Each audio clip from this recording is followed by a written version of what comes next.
of proceedings of the County Assembly and the evidence adduced in support of the impeachment motion.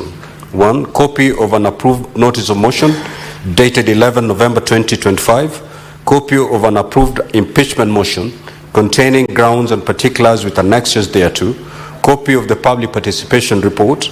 Copy of invitation letter to Governor to appear before the County Assembly to respond to allegations dated 17th November 2025. Copy of the County Assembly Hansard report dated 25th November 2025. Copy of division of votes list, advocates for the County Assembly, and list of witnesses. Now, pursuant to Section 33(3)(b) of the County Governments Act and Standing Order 81 of the Senate Standing Orders, at the sitting of the Senate held on Thursday, 27th November 2025, the charges against the Governor of Nyamira County, as contained in the motion of impeachment by the County Assembly of Nyamira, were read to the assembled Senate.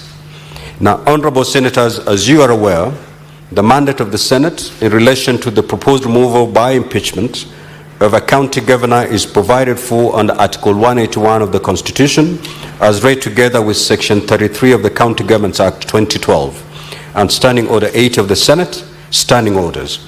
In particular, Article 181 of the Constitution provides as follows.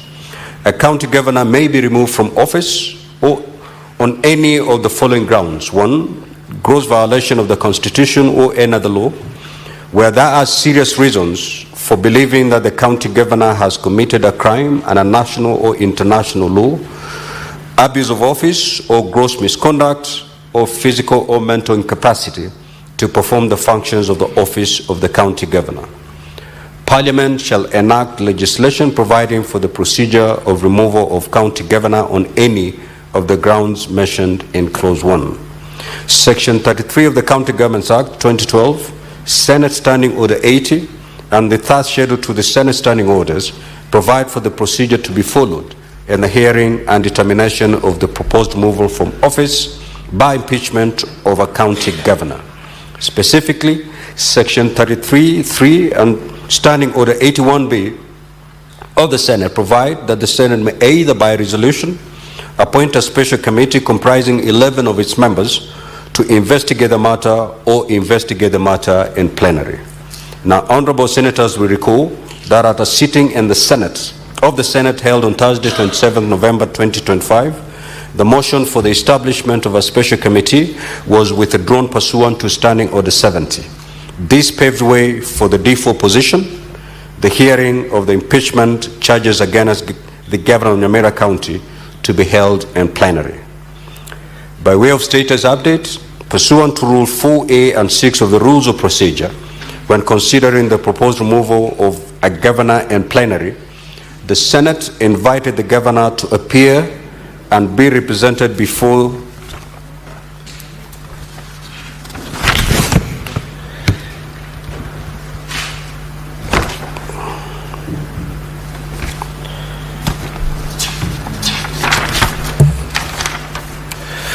the Senate during its investigation. The Senate further invited the governor,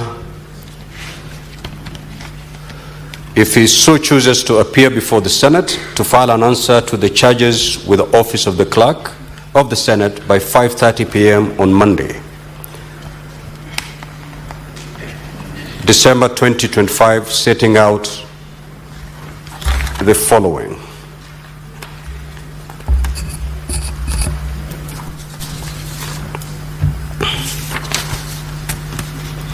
One, the governor's response to the particulars of allegation.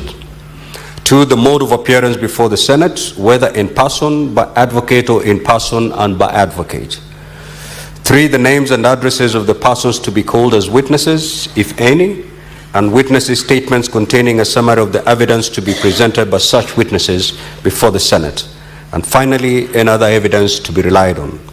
Now, pursuant to Rules 4B and 7 of the Rules of Procedure, when considering the proposed removal of a governor in plenary, the Senate notified the County Assembly of the date for the commencement of the investigation and invited the County Assembly to designate members of the County Assembly who shall appear and be represented before the Senate during the investigation. The County Assembly was further invited, if it so chooses to appear before the Senate to file with the office of the Clerk of the Senate by 5 p.m. on Monday, 1st December 2025, documentation as follows: designating the members of the County Assembly, being not more than 3 members, if any, who shall attend and represent the Assembly in the proceedings before the Senate. 2, indicating the mode of appearance before the Senate, whether in person by advocate or in person and by advocate.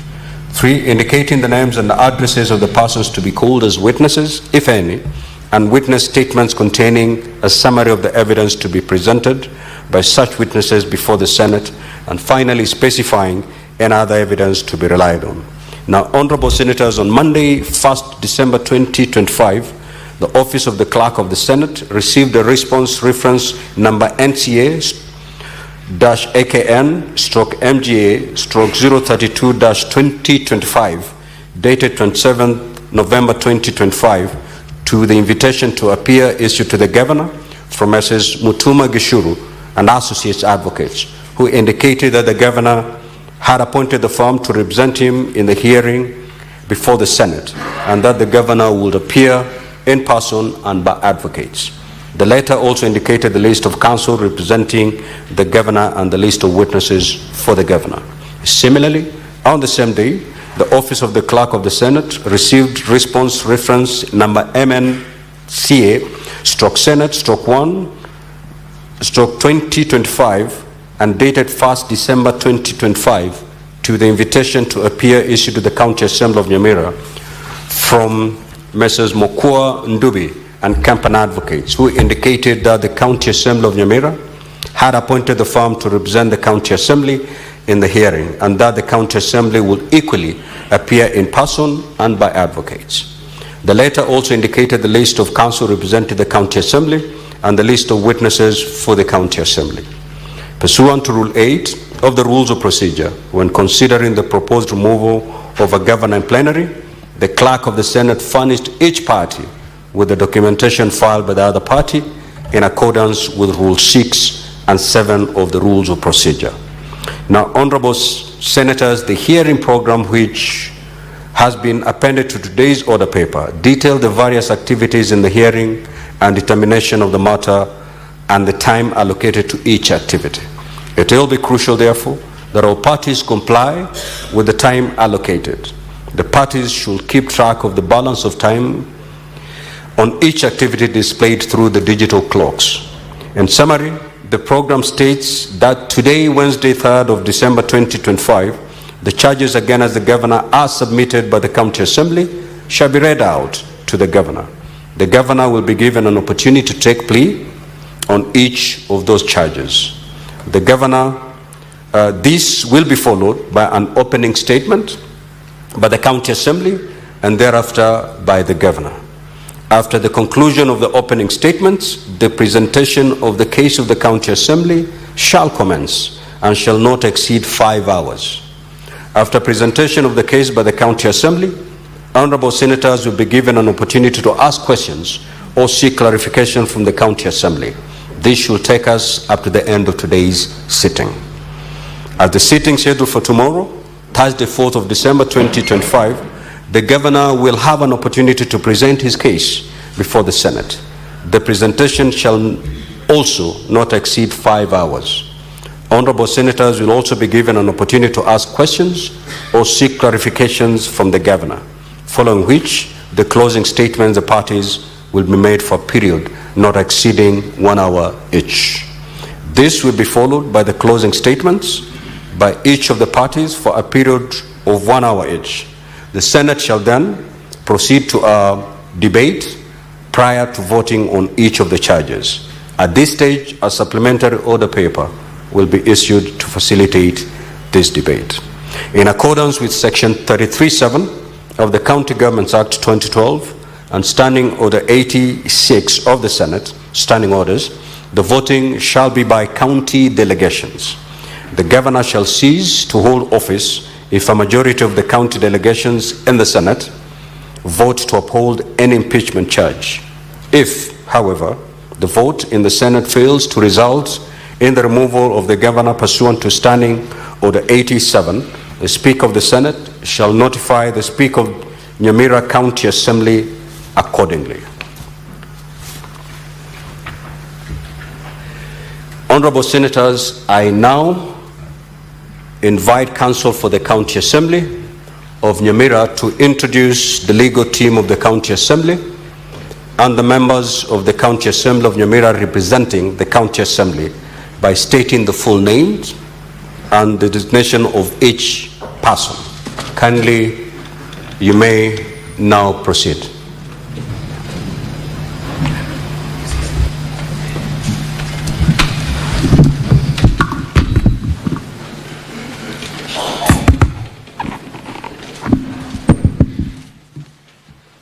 Mr. Speaker, sir, Honorable Senators, His Excellency the Governor Nyamira County, Honorable members of the County Assembly of Nyamira,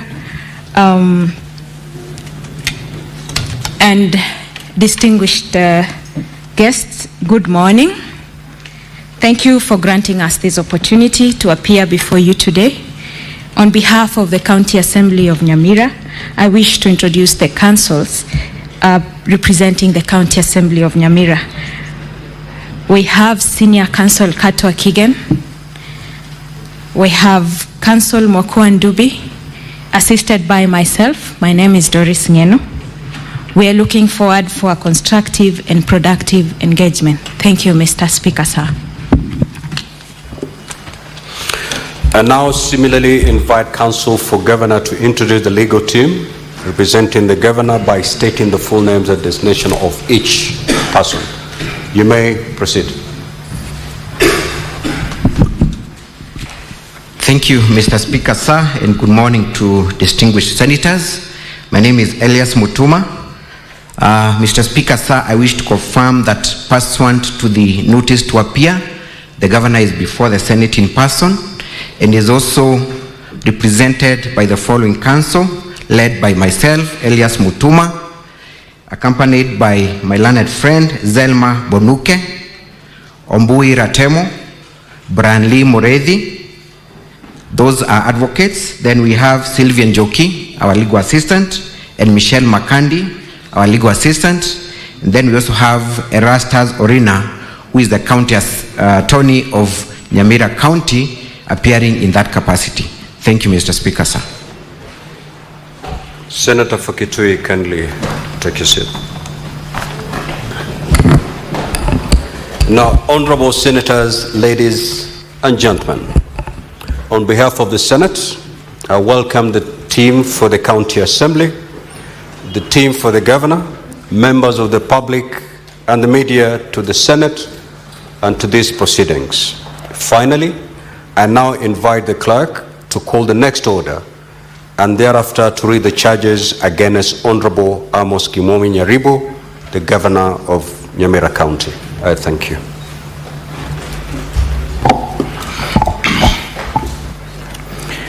Order number 2, reading of the charges on the proposed removal from office by impeachment of Honorable Amos Kimomi Nyaribo, Governor of Nyamira County.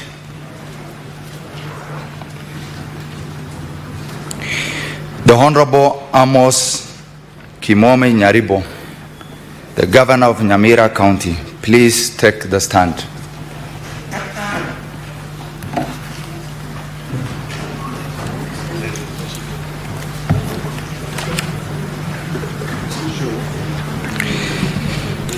Honorable Amos Kimomi Nyaribo, the Governor of Nyamira County, the charges against you as received from the County Assembly of Nyamira are as follows, and I quote: Ground 1, gross violation of the Constitution and other laws.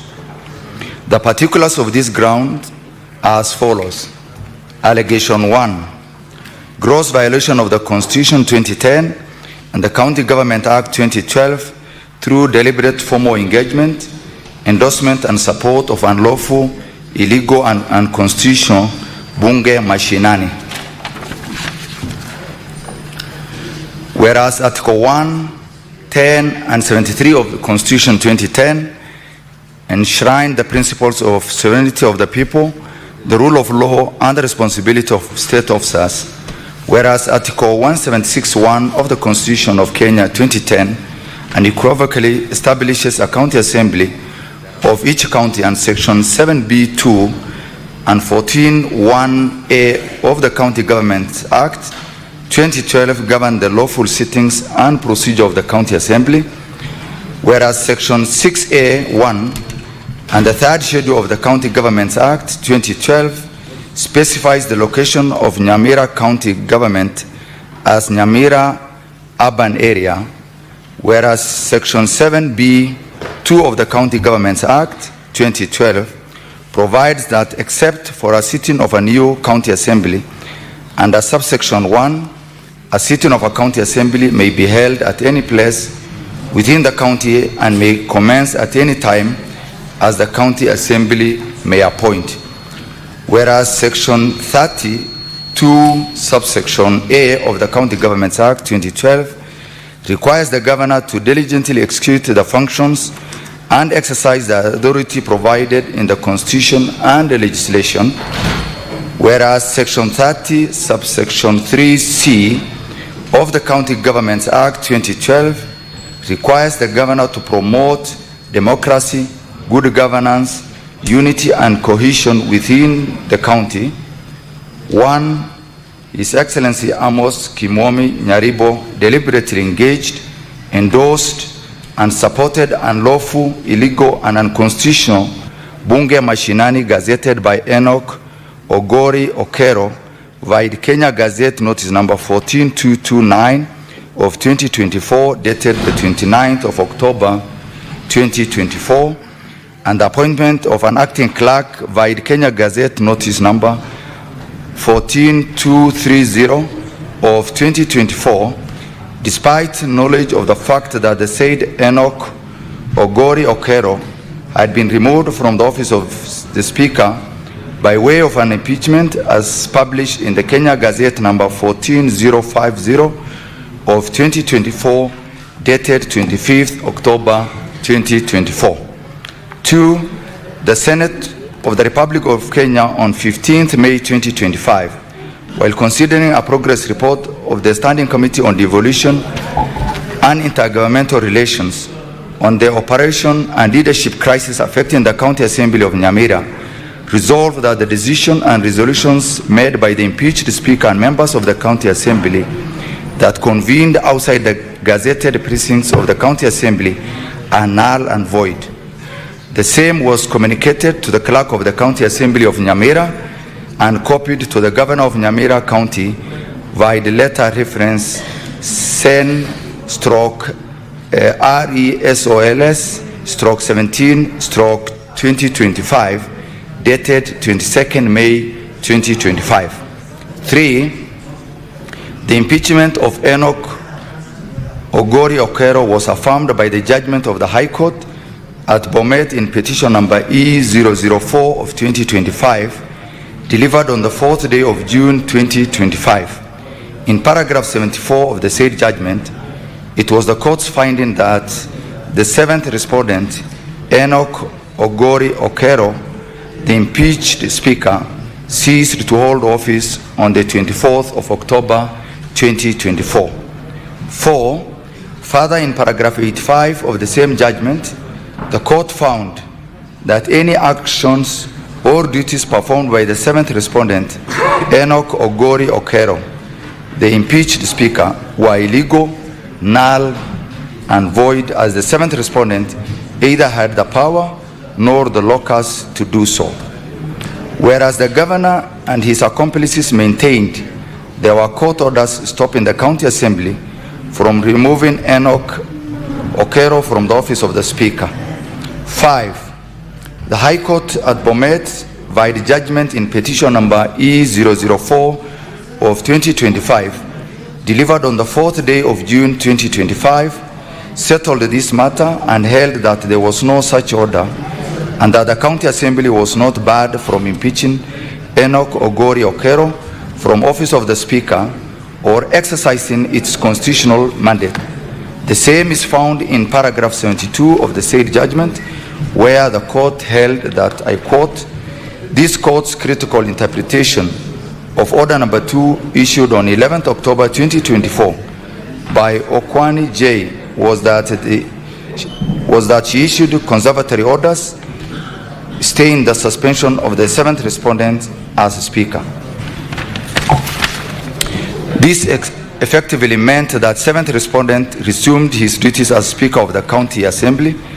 In regards to Order Number 3, the judge issued conservatory orders that barred interference of the duties of the 7th respondent as Speaker. Order 3, as worded above, did not mention that the County Assembly of Nyamira was barred from impeaching 7th respondent or exercising its constitutional mandate.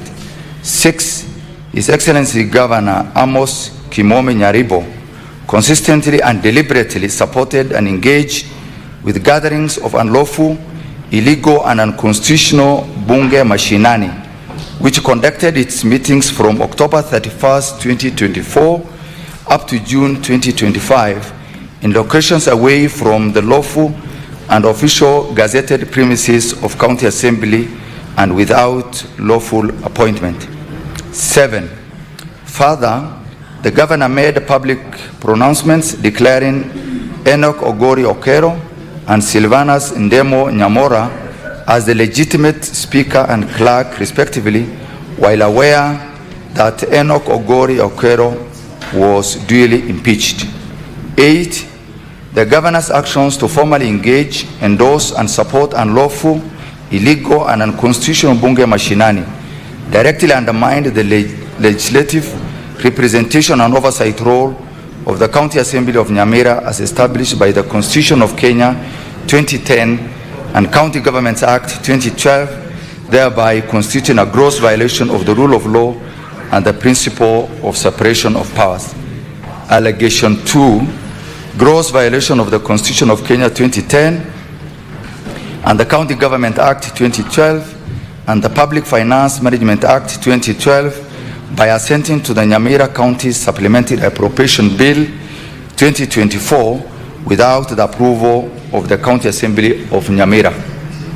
Whereas Article 175A of the Constitution of Kenya 2010 requires that the county government shall be based on the democratic principles and separation of powers, whereas Article 185(1) of the Constitution of Kenya 2010 states that the legislative authority of a county is vested in and exercised by its county assembly, whereas Article 224 of the Constitution of Kenya 2010 states that on the basis of the Division of Revenue Bill passed by Parliament under Article 218, each county government shall prepare and adopt its own annual budget and appropriation bill in the form and according to the procedure prescribed in an Act of Parliament, whereas Section 21, subsection 1 of the County Governments Act 2012 requires that the County Assembly shall exercise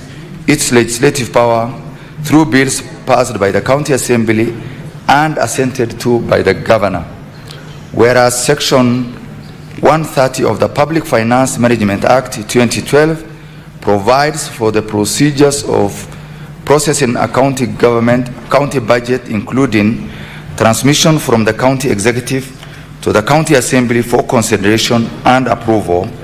1. The Governor on 26 November 2024 assented to the Nyamira County Supplementary Appropriation Bill 2024 without the approval of the County Assembly of Nyamira, in total defiance to the constitutional principle of separation of powers. 2.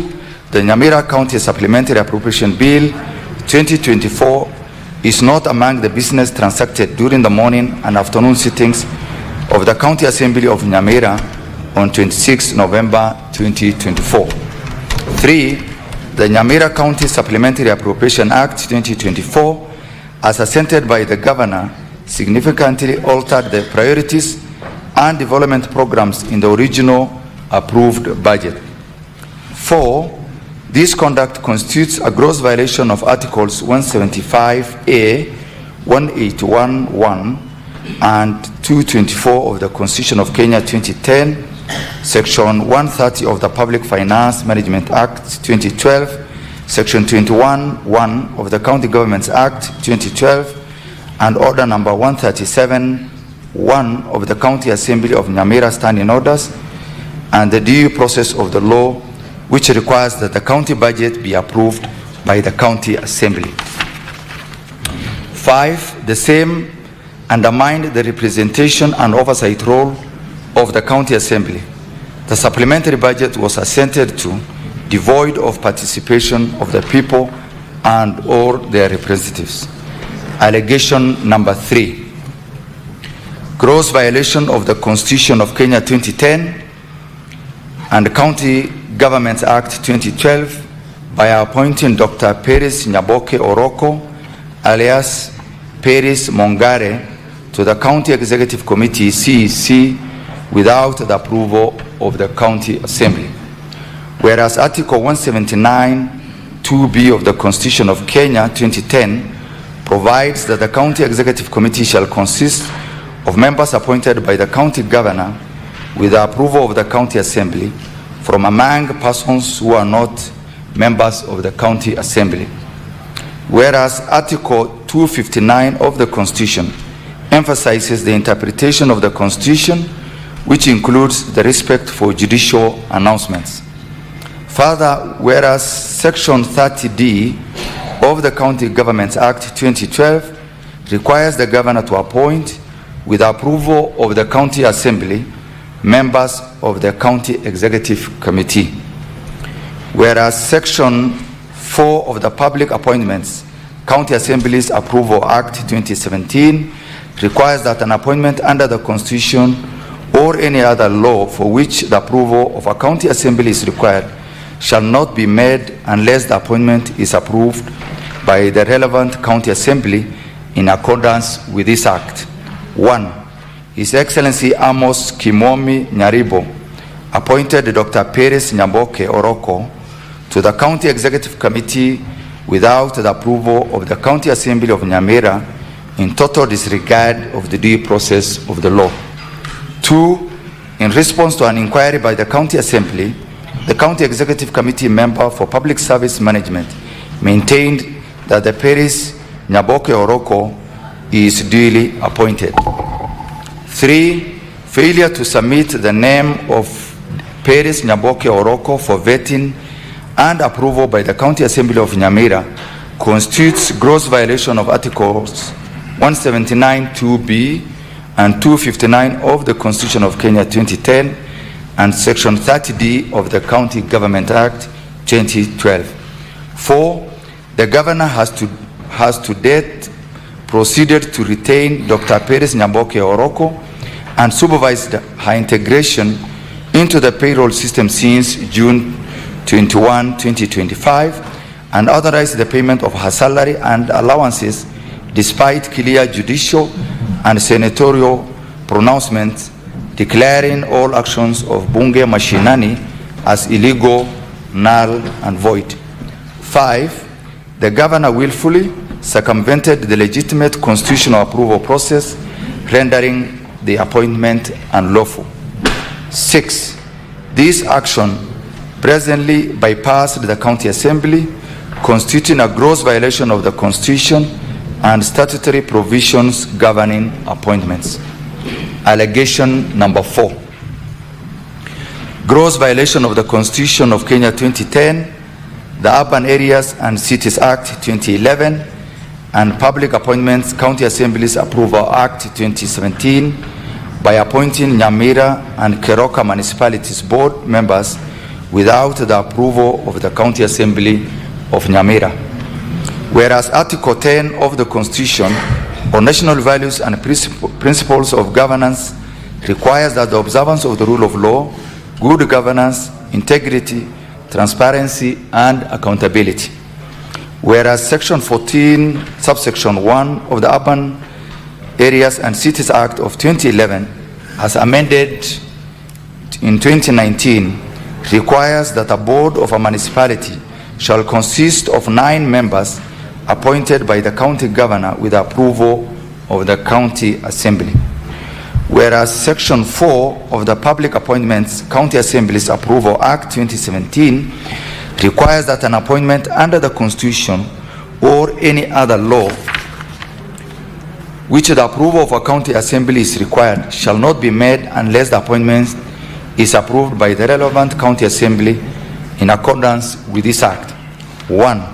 His Excellency Amos Kimomi Nyaribo, by the Gazette Notice number 1965 of 2025, dated 30th February 2025, appointed members to the boards of Keroka and Nyamira municipalities without the approval of the County Assembly of Nyamira, in direct defiance of the Constitution of Kenya 2010, the Urban Areas and Cities Act 2011, as amended 2019, and the Public Appointments County Assemblies Approval Act 2017. 2. The approval of the members to the 2 board members was not among the business transacted during the morning and afternoon sittings of the County Assembly of Nyamira on 19th November 2024. 3. The Governor has to date retained the said board members in defiance of clear judicial and senatorial pronouncements. 4. This constitutes a blatant disregard for the rule of law and contempt for legitimate authority. Allegation number 5. Gross violation of the Constitution of Kenya 2010 and the County Government Act 2012 by appointing the selection panel for the recruitment of the chairperson, secretary, and members of the Nyamira County Public Service Board, CPSB, without the approval of the County Assembly of Nyamira. Whereas Article 10 of the Constitution on the national values and the principles of governance requires the observance of the rule of law, good governance, integrity, transparency, and accountability.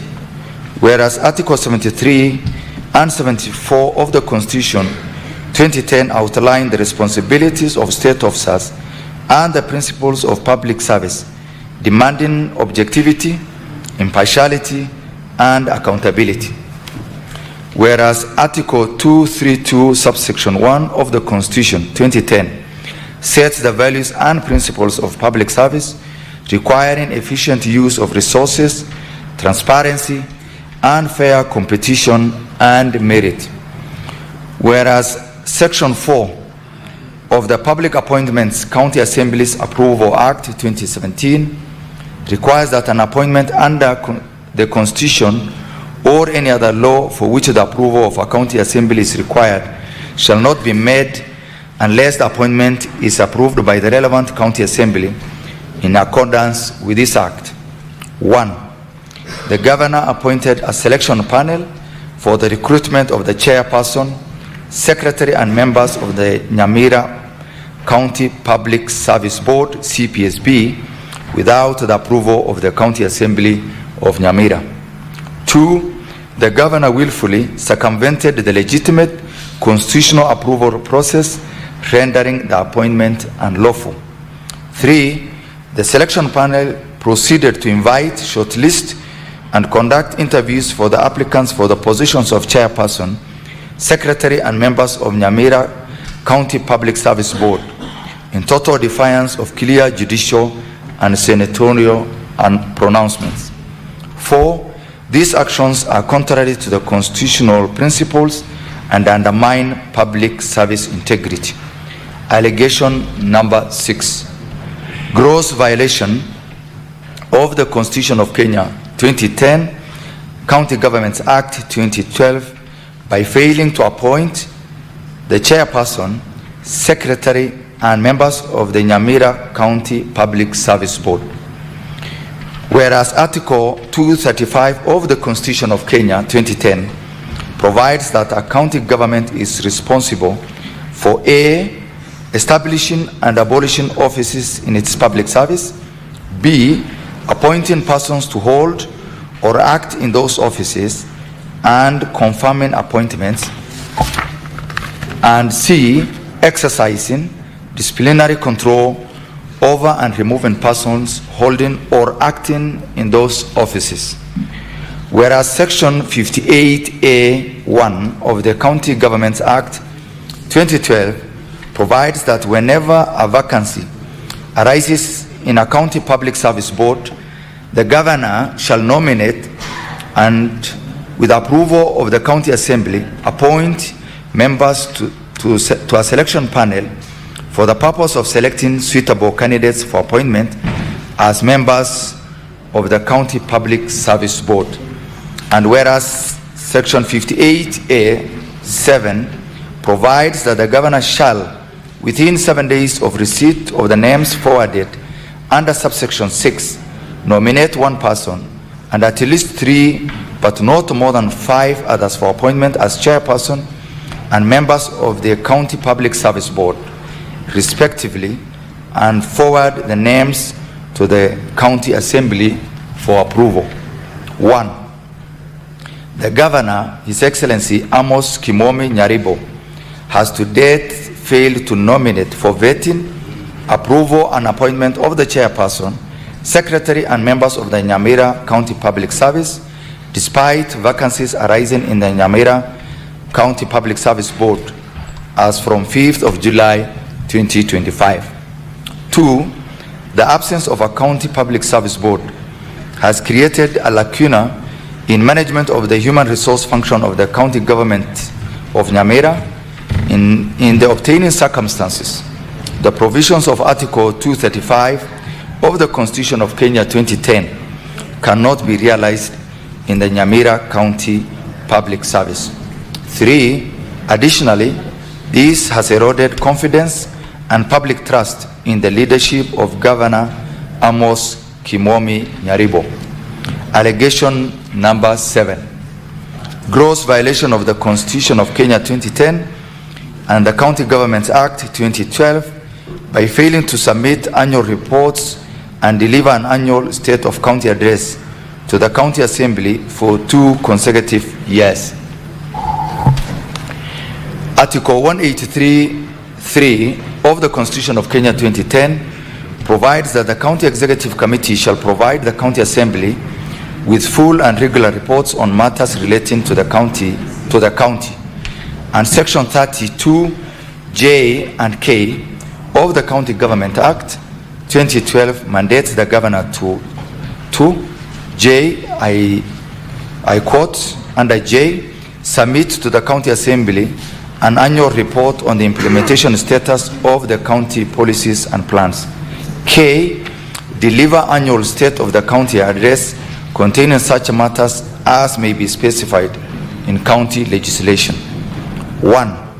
The governor has failed to submit annual reports and deliver annual State of the County address to the County Assembly of Nyamira for the past 2 consecutive years, 2023-2024 and 2024-2025 as required by law.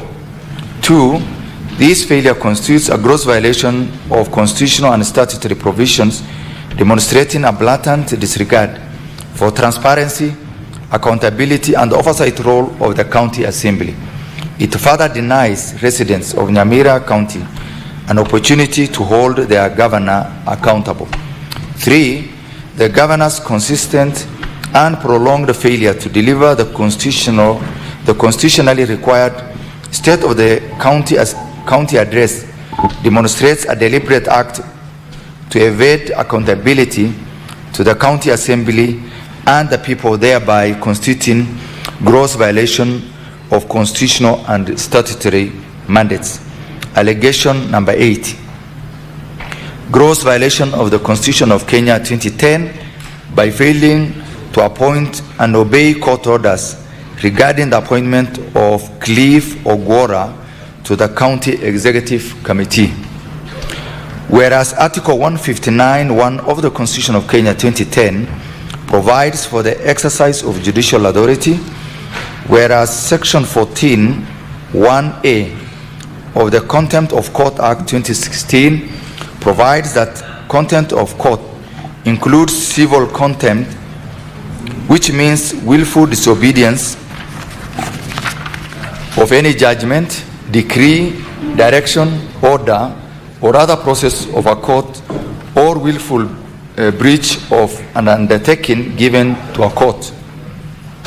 Whereas the Employment and the Labor Relations Court at Kisumu in ELRC JR number 10 of 2021 ordered the governor to appoint and pay salaries to Mr. Cliff Ogwora. 1.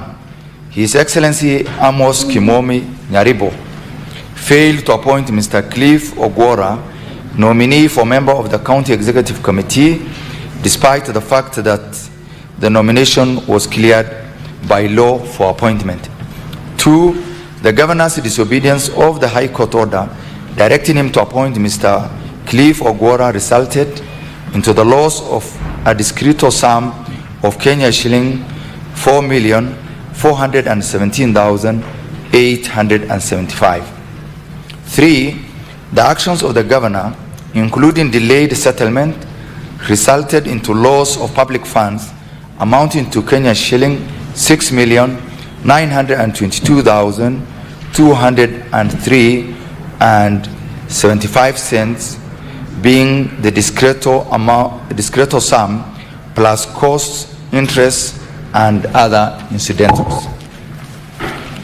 Ground 2, abuse of office.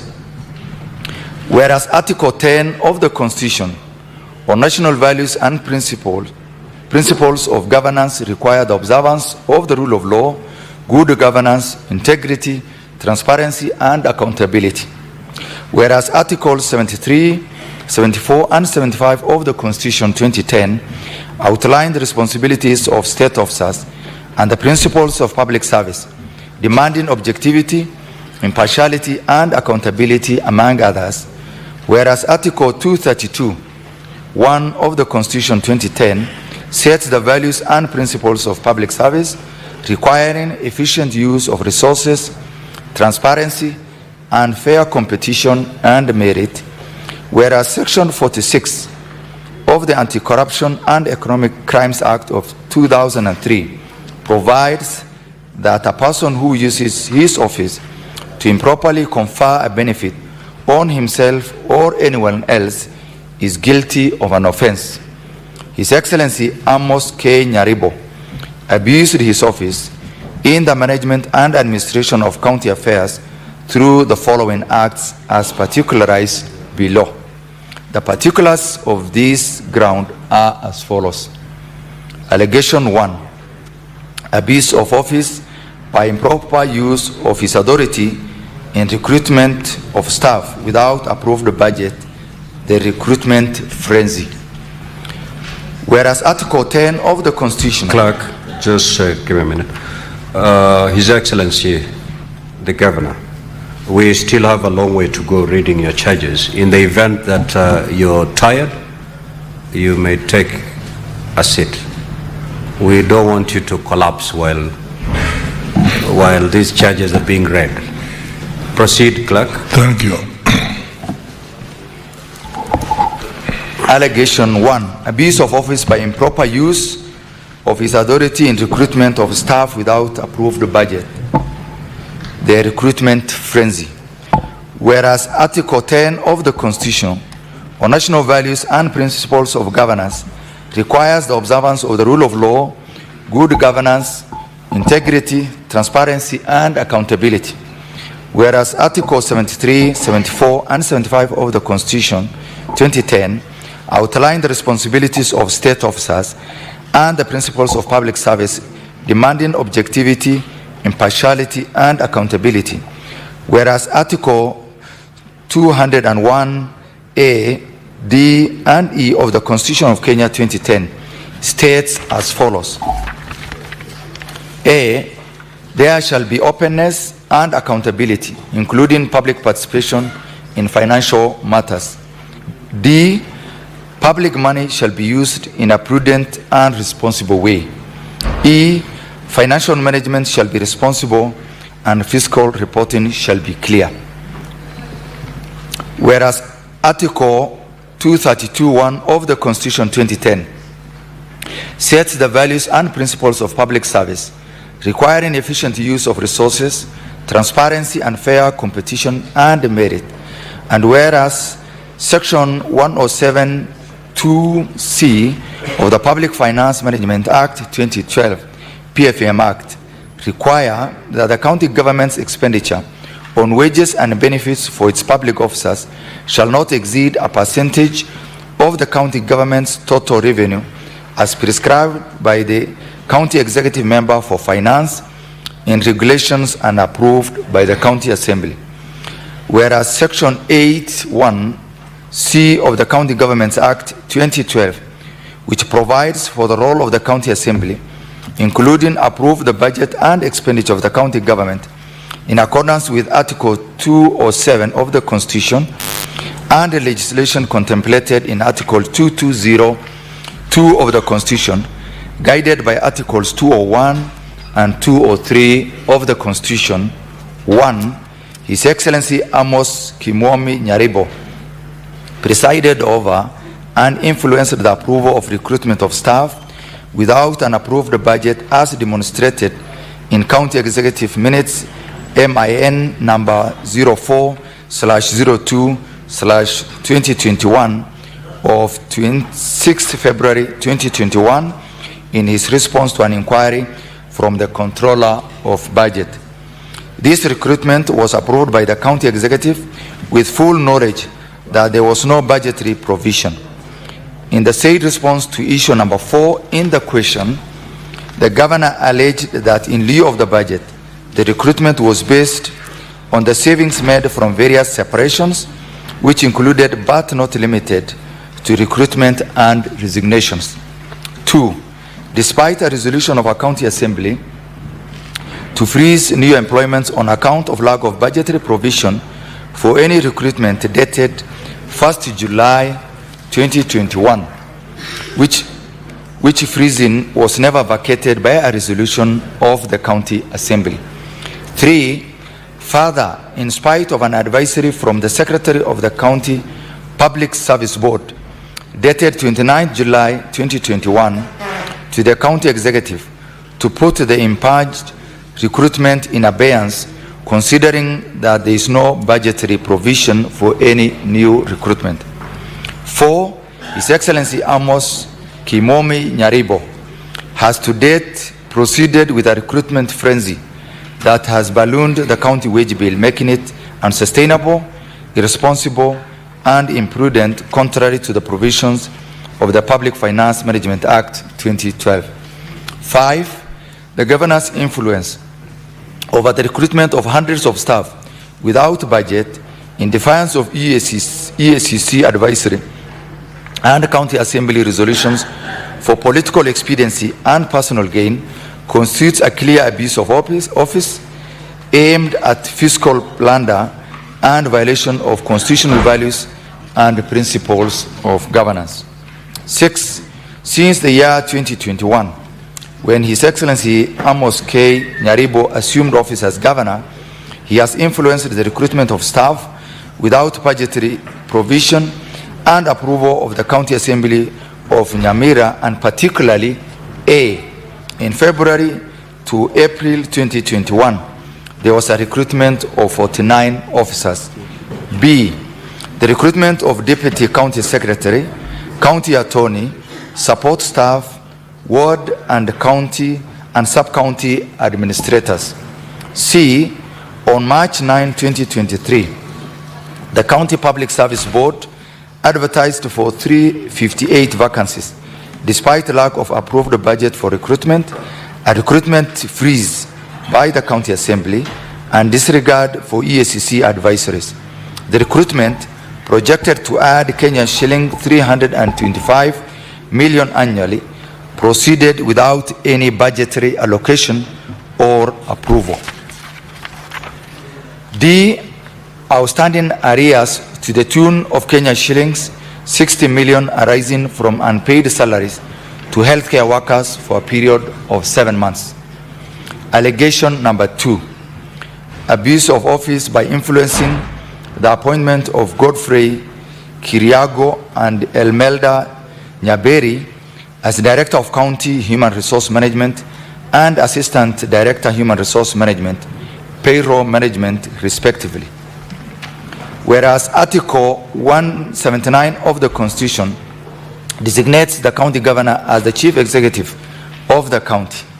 Whereas Article 232 1G of the Constitution of Kenya 2010 mandates fair competition and merit as the basis for appointments and right to equality and freedom from discrimination, whereas Articles 75, 76, and 77 of the Constitution govern the conduct and financial probity of state officers, whereas Section 30 of the County Government Act 2012 provides for the functions of the governor, whereas Section 45 of the Anti-Corruption and Economic Crimes Act of 2003 provides for protection of public property and revenue, whereas Section 46 of the Anti-Corruption and Economic Crimes Act of 2003 provides that a person who uses his office to improperly confer a benefit on himself or anyone else is guilty of an offense. 1. In a letter dated 18th January 2021, the county secretary communicated the decision of the county executive, an organ presided over by His Excellency Amos Kimomi Nyaribo, to the County Public Service Board, seeking the secondment of two cherry-picked officers, Godfrey Kiriago Nyangao and Elmelda Nyaberi, to the positions of Director Human Resource and Payroll Management, respectively. In response, the chairperson of the County Public Service Board wrote back to the County Secretary demanding that the said offices ought to be vacant and that the process must follow the laid down procedures and legal provisions. 2. The governor influenced the transfer of substantive office holders to create room for the cherry-picked officers and caused irregular integration into the county payroll. 3. By initiating the non-competitive appointment and retention of the cherry-picked officers, the governor violated the principle of meritocracy and demonstrated a profound abuse of his office, leading to a direct and quantifiable loss of public funds, since the two officers were hitherto substantively occupied. 4. The governor further influenced the appointment of Godfrey Kiriago to the position of Deputy County Secretary and influenced the renewal of Mrs. Elmelda Nyaberi's contract post her retirement date. Allegation number 3. Abuse of office through personal enrichment from receipt of irregular salary arrears of Kenya shilling 5,649,706.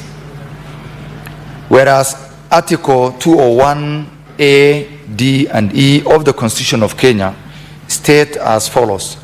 B. There shall be openness and accountability, including public participation in financial matters. F. Public money shall be used in a prudent and responsible way. G. Financial management shall be responsible and fiscal reporting shall be clear. Whereas Article 234A of the Constitution of Kenya 2010 mandates the Salaries and Remuneration Commission SRC to set and regularly review the remuneration and benefits of all state officers. Whereas Section 97 of the Public Finance Management Act 2012, PFM Act, requires public funds to be used in accordance with the law and for the purpose of which they were appropriated. Whereas Section 46 of the Anti-Corruption and Economic Crimes Act of 2003 provides that a person who uses his office to improperly confer a benefit on himself or anyone else is guilty of an offense. 1.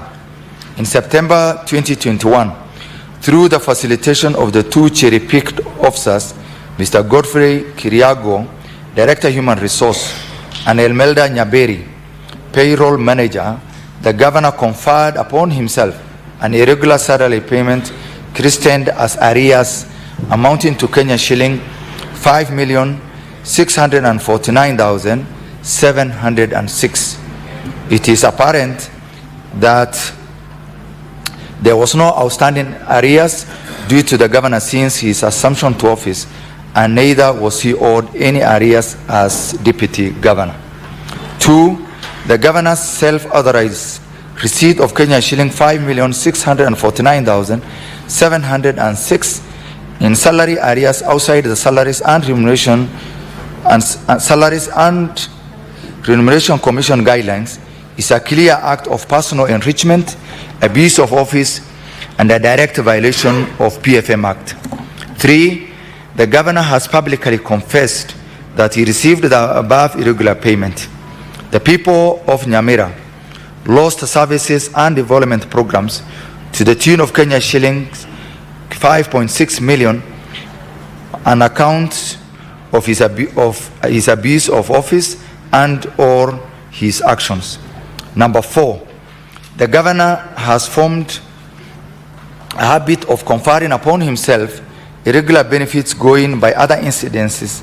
For instance, in the year 2019, the governor caused to be paid a retrospective compensation of Kenya shilling 13 million in allowances for housing, bracket, a benefit, not an allowance, and made a double medical claim in form of ex gratia, despite full settlement of his medical bills by the defunct NHIF, all outside of SRC guidelines, which clearly demonstrate a pattern of personal enrichment, abuse of office, and direct violation of PFM Act.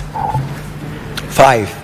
This direct financial benefit to the governor constitutes a direct loss of public funds and demonstrates a clear case of personal enrichment through corrupt practices and abuse of office. Allegation number 4, abuse of office through systemic payroll fraud and syndicate, the Kenya shilling 32 million payroll heist. 1. Besides an irregular receipt of Kenya shilling 5,649,706 has already established, in particular allegation 2.3, the governor presided over a well-orchestrated syndicate of payroll fraud, which led to massive loss of public funds through huge, irregular, and unexplained salaries and specified and special allowances paid to Mrs. Rose Bosibori Guto, an ECD teacher, bracket Kenya shillings 25,018,852. Ms. Gladys Mora Nyambane, an ECDE teacher, bracket Kenya shilling 1,100,467. And Mr. Isaac Kerongo Onchiri, an ECD teacher, Kenya shilling 700,836. 2. While under oath during his appearance before the Senate's Public Accounts Committee, the governor admitted to have received the illegal benefit. Allegation number 5, abuse of office by influencing dual appointments outside the lawful establishment.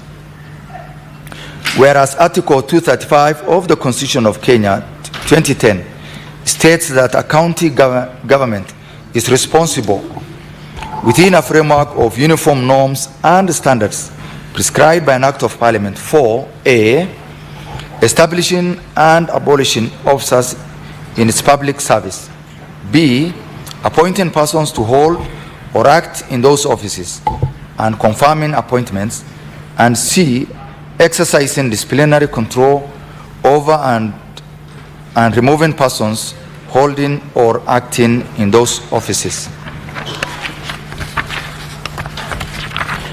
Whereas Section 51 of the County Governments Act 2012 provides that there shall be established at the level of each sub-county the office of sub-county administrator, and whereas Section 51(1) of the County Governments Act 2012 provides that there is established for each ward in a county the office of the ward administrator. Further, whereas these offices were already substantively filled in the year 2014, upon assumption of office, in 2021, the Governor, Honorable Amos K. Nyaribo, aware that these offices were substantively filled, deliberately allowed the recruitment of sub-county and ward administrators to fill the artificial vacancies, leading to double appointments and hence double payment of salaries, depriving the county of development funds. Whereas Section 10(5) of the Employment Act 2007 provides for the procedure of change of contract terms for an employee, the Governor, through letter reference NCG/TRNSF/TRNSF/VOL/3/283, dated 27th June 2024, redeployed 10 officers, ward and sub-county administrators, to positions in which they had no requisite competencies, so as to create room for the dual appointments. Allegation number 6, abuse of office through usurpation of powers of the Auditor General and the County Public Service Board, and violation of due process through illegal payroll, audit and demotions. Whereas Article 47 of the Constitution and the Fair Administrative Action Act 2015 enshrine the right to fair administrative action and due process, whereas Article 229(4)(a)(4) provides that within 6 months after the end of each financial year, the Auditor General shall audit and report in respect of that financial year the accounts of the national and county governments, whereas Section 59(a) of the County Governments Act 2012 provides that the County Public Service shall A, be independent and shall not be subject to the direction or control of any other person or authority, and whereas Section 59(f) and Section 61(g) of the County Governments Act 2012 vest the power to exercise the disciplinary control over and to remove persons holding in the County Public Service squarely in the County Public Service Board, whereas Section 35 of the Audit Act 2015 provides for the procedure and manner of auditing public entities. 1. In September 2021, the Governor purported to demote more than 100 staff, which action was reversed by the Employment and Labor Relations Court sitting in Kisumu. 2. Further, in May/June 2024, he demoted another 254 staff on the basis of a payroll audit report without the process, usurping the function that falls squarely under the purview of the County Public Service Board. 3. The Governor appointed a payroll audit team without due regard to Section 35 of the Audit Act, approval by the County Assembly or the Auditor General, contrary to legal requirement. 4. Human resource payroll relates to use public funds and can only be audited as envisaged by Article 229 of the Constitution. 5. The Auditor General is the only constitutionally mandated body to audit all state organs, including county governments, and it has not delegated any of her mandates to any institution to carry Nyamira County payroll audit. 6. The action of the Governor to carry county payroll audit without proper authorization or delegation is a straight usurpation of the constitutional mandate of the Auditor General, and therefore in violation of Article 229 of the Constitution of Kenya 2010. 7. Article 226(3) of the Constitution states that the accounts of all governments and state organs shall be audited by the Auditor General. The action of the Governor to carry out county payroll audit without proper authorization of the Office of the Auditor General is in contravention of the Constitution. 8. Article 229(1) of the Constitution creates the independent office of the Auditor General, and Article 229(4) of the Constitution cuts what the auditor ought to undertake. The action of the governor to carry county payroll audit without proper authorization of the Office of the Auditor General and without the knowledge of the office undermines the independence of a constitutional office and is in contravention of the Constitution. 9. Article 2295 of the Constitution states that the Auditor General has the liberty to audit and report on the accounts of any entity that is funded from public funds. Section 34 of the Public Audit Act 2015 provides for periodic audits to be undertaken by the Auditor General at his or her own initiative or upon request by an entity. The Auditor General has audited Nyamira County. There are audit reports and there is no explanation whether the county government found existing audit report inadequate. The governor have not requested the Auditor General to carry out any audit.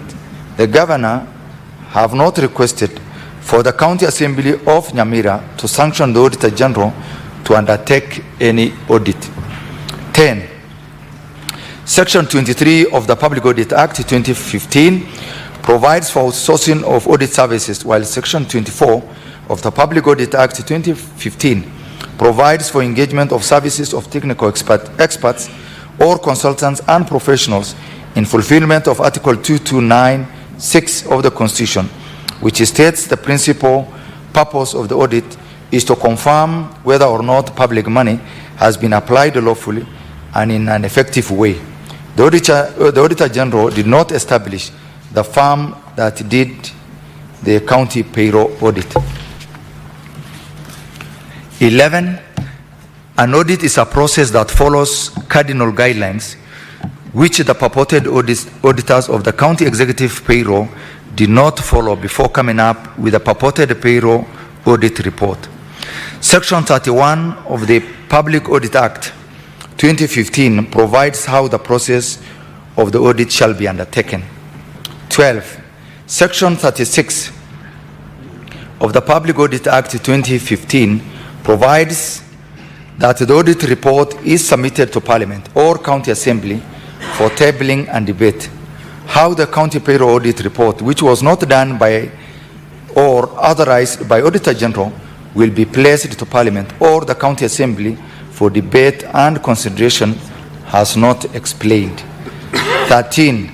Section 37 of the Public Audit Act 2015 provides for the forensic audits upon request by Parliament or county assemblies to establish fraud, corruption, or financial improprieties in state organs and public entities. The audit report is then placed with Parliament or the county assembly for debate and consideration where appropriate resolutions and actions to be taken emanate. 14. The governor therefore usurped the constitutional mandate of the Auditor General, which he arrogated himself to initiate payroll audit without authorization. 15. The County Public Service Board, in their submissions in county appeals matter before the Public Service Commission through the respondent's reply to appeal in paragraphs 12, 13, and 20, affirmed that the governor singularly commissioned the payroll audit, including appointment of an ad hoc committee that will digest the findings of the audit. 16. The County Public Service Board, CPSB, in a communication dated 15 January 2025, reversed the governor's purported demotions, explicitly implying that the demotions were processed without the board's involvement or approval, confirming the usurpation of the board's mandate. 17. The County Executive Committee, sitting in September 2025, resolved that it was aggrieved by the CPSB's reversal and will be appealing against this decision, fully aware that it has no provision for appealing. An advisory from the county attorney affirmed this is an advisory to the Chief Officer, Public Service Management. This further demonstrates a governor that is hell-bent in usurping the role of the CPSB. 18. The governor's actions bypassed the established legal framework for personnel management, denying the affected staff due process and leading to demoralization and disruption of service delivery. 19, the governor's decision to personally initiate and execute disciplinary action, bracket demotions, based on an irregular audit without reference to constitutionally mandated CPSB or following due process is a clear and unconstitutional usurpation of power and violation of staff members' fundamental rights. 20, the governor's intention to appeal the decision of the CPSB was in any case an act in futility, as the decisions of the County Public Service Board are deemed to be made for and on behalf of the county government. 21. Additionally, the County Assembly, while considering a report of the Sectoral Committee on Public Service Management on staff progression, passed resolutions that included, among others, 1, the reinstatement of demoted officers to their rightful job groups and payment of their full emoluments. 2, the censure of the Chief Officer, Public Service Management, Mrs. Rael Omanyi, and the further resolution to have her step aside for contempt of the County Assembly and its committees. 22, the Governor has to date failed to enforce resolution number 2 above and equally failed to implement the resolutions of the County Assembly in this report. Allegation number 7, abuse of office by purporting to suspend the Secretary to County Public Service Board. Whereas Section 58(5)(b) of the County Governments Act 2012, as read together with Article 2511 of the Constitution of Kenya 2010, provides that the members of the board may only be removed from office by a vote not less than 75% of all the members of the County Assembly. 1. The above article and/or section do not anticipate or confer power upon the Governor to cause such an action as suspension of a secretary to the County Public Service Board. 2. His Excellency Amos Kimomi Nyaribo acted ultra-vires by purporting to suspend the secretary to the County Public Service Board by the letter reference NCG/GVN/legal/VOL .1 dated 2nd May 2023 beyond his powers as provided for in Section 31 of the County Governments Act 2012.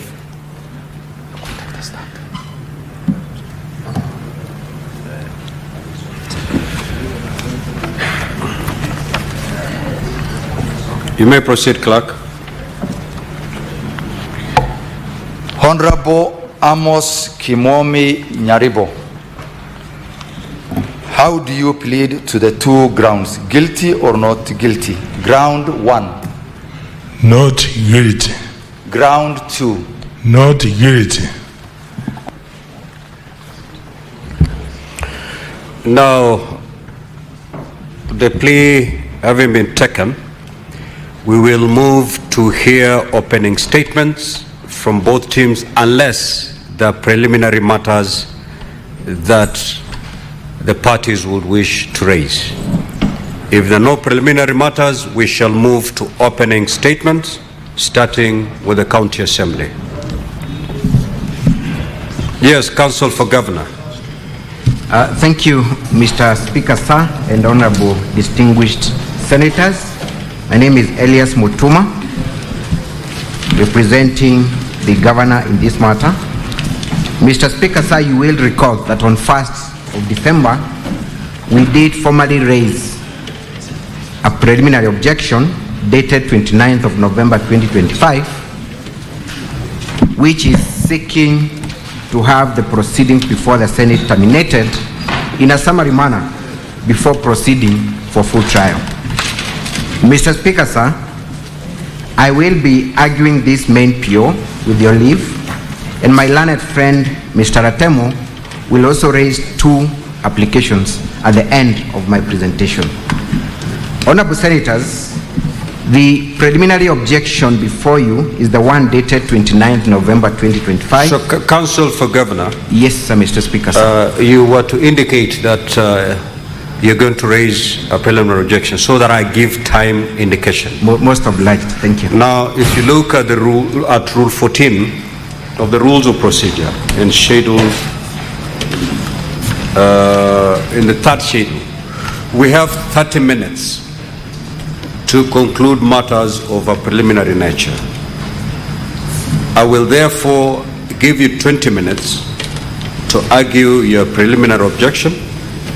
I will give the County Assembly 20 minutes to respond and 5 minutes to make your rebuttal, so that we then, the Senate can deal with that. You may now proceed. Thank you for that guidance, sir, Mr. Speaker, sir. And my Your apologies. time's just running from now. Thank you. Thank you, Mr. Speaker, sir, for the opportunity. Like indicated earlier, we have raised a PO, the one dated 29th of November 2025, and contains in the governor's documents at volume 1. It's a very thin document, volume 1 of the governor's documents. A very thin document, Mr. Speaker, sir. Mr. Speaker, sir, the objection that we have raised through this PO is not just about a procedural issue. It boils down to the very core and principles of our Constitution, because the motion that has been presented before you and the resolutions by the County Assembly of Nyamira do not meet the legal threshold. At the end of my presentation, honorable senators, you will have no doubt in your mind that the motion before you is based on a foundation that is constitutionally rotten, procedurally fraudulent, and mathematically impossible.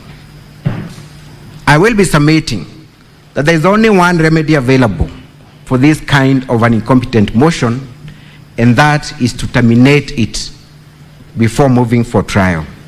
For allowing the procedure to go on to full trial would be to let a nullity in law assume cloak of legitimacy. Mr. Speaker, sir, the core of our objection is that the motion before you does not mean the 2/3 threshold that has been set by our Constitution and the other enabling provisions of the law. This ground is premised on two main issues. If the impeachment proceedings were to succeed, then it must have been supported by at least 2/3 of all the members of the County Assembly. And therefore, honorable senators, before even interrogating the issues before you, the first call of duty is for you to satisfy yourself that the resolution that has been forwarded by the County Assembly meets that threshold. Honorable senators, there are only 3 legal provisions that guide on matters impeachment. One is Article 181 of the Constitution, which requires that the County Assembly, through the operationalization of Section 33, must meet that threshold. And when you look at Section 33 of the County Government Act, it provides as follows. One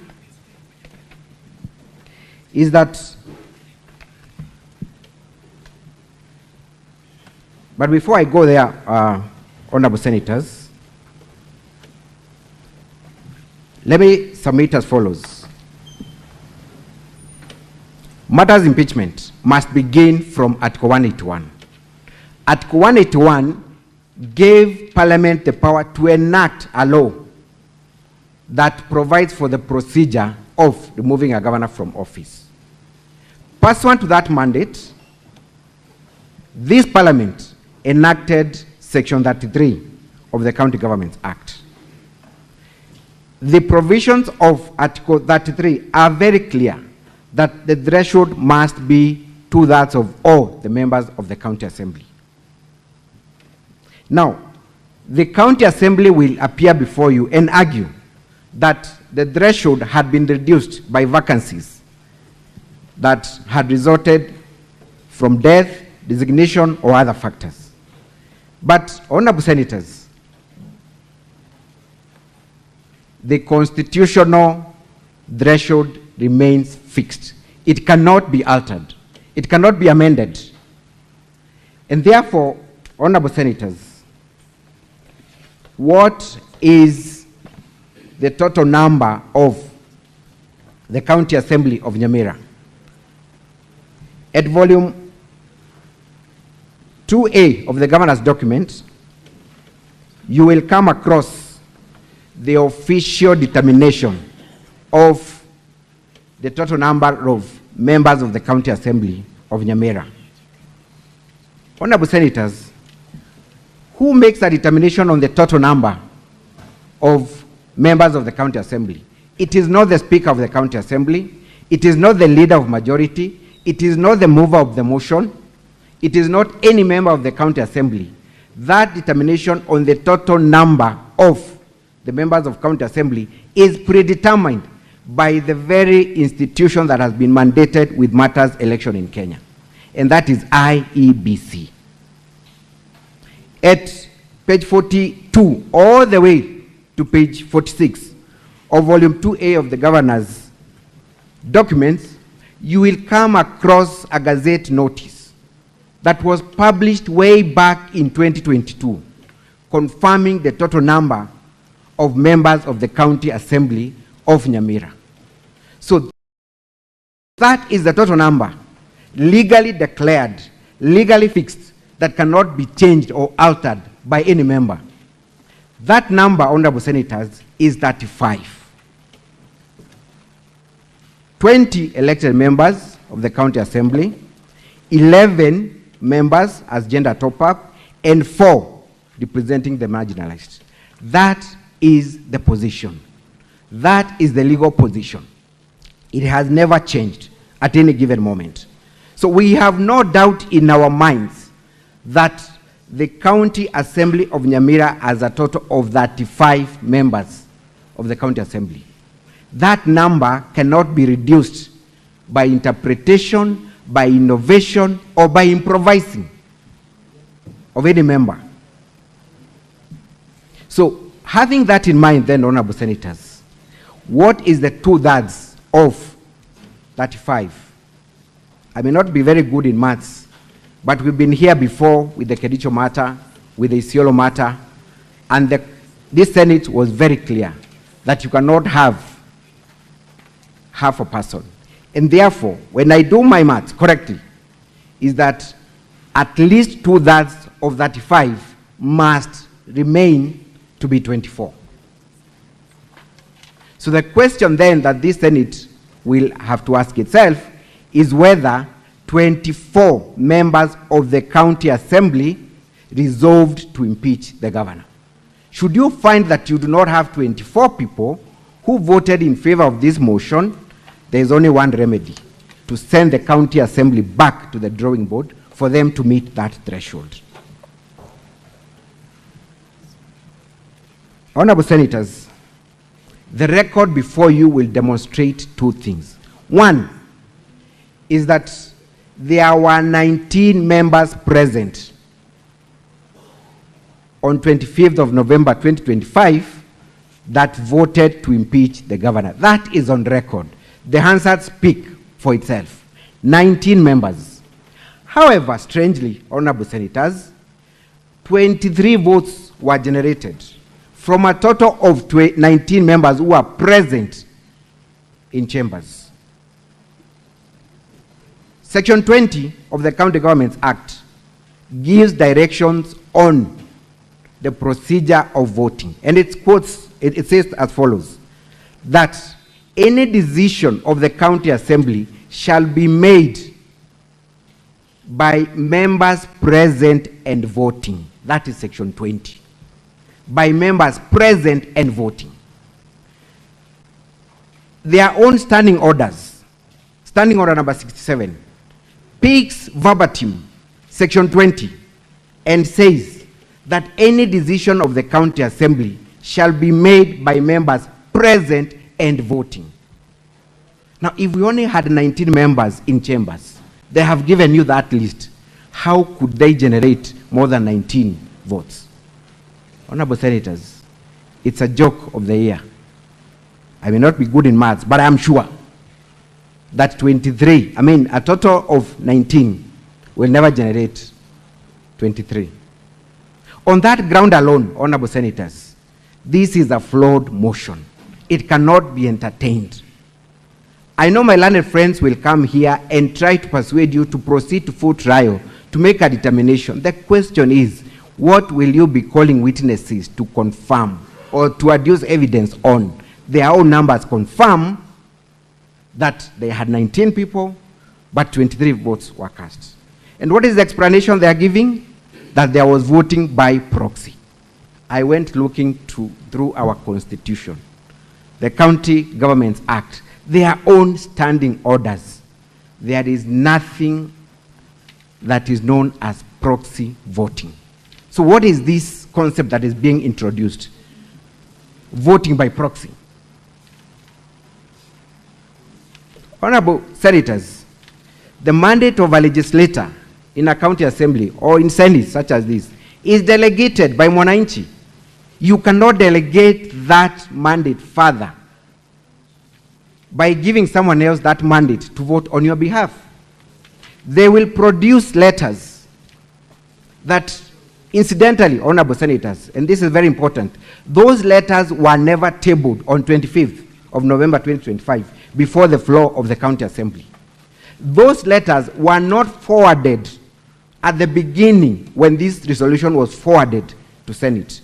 Those letters only emerged on 1st of December 2025 when now they were presenting their second set of documents. Honorable Senators, what is this voting by proxy? Section 20, and I repeat because this is very important, it says, unless otherwise provided by the Constitution, written law, or any other law, voting shall be by members present and voting. Decisions shall be by members present and voting. I dare the county assembly to give us evidence of where voting by proxy has been provided elsewhere, either in the Constitution, the County Government Act, or their own standing orders. There is none. So where the law is clear on the procedure, you cannot innovate, you cannot improvise, you cannot interpret it to suit your illegal intentions. But assuming for a moment, Honorable Senators, that even voting by proxy is allowed, was there then voting by proxy?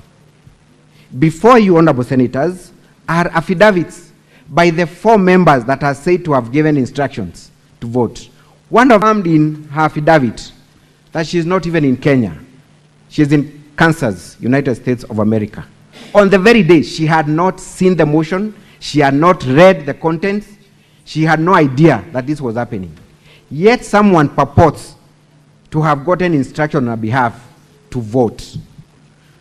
We have Julius Obonyo, we have Elijah Sagwe, Priscilla Nachichi.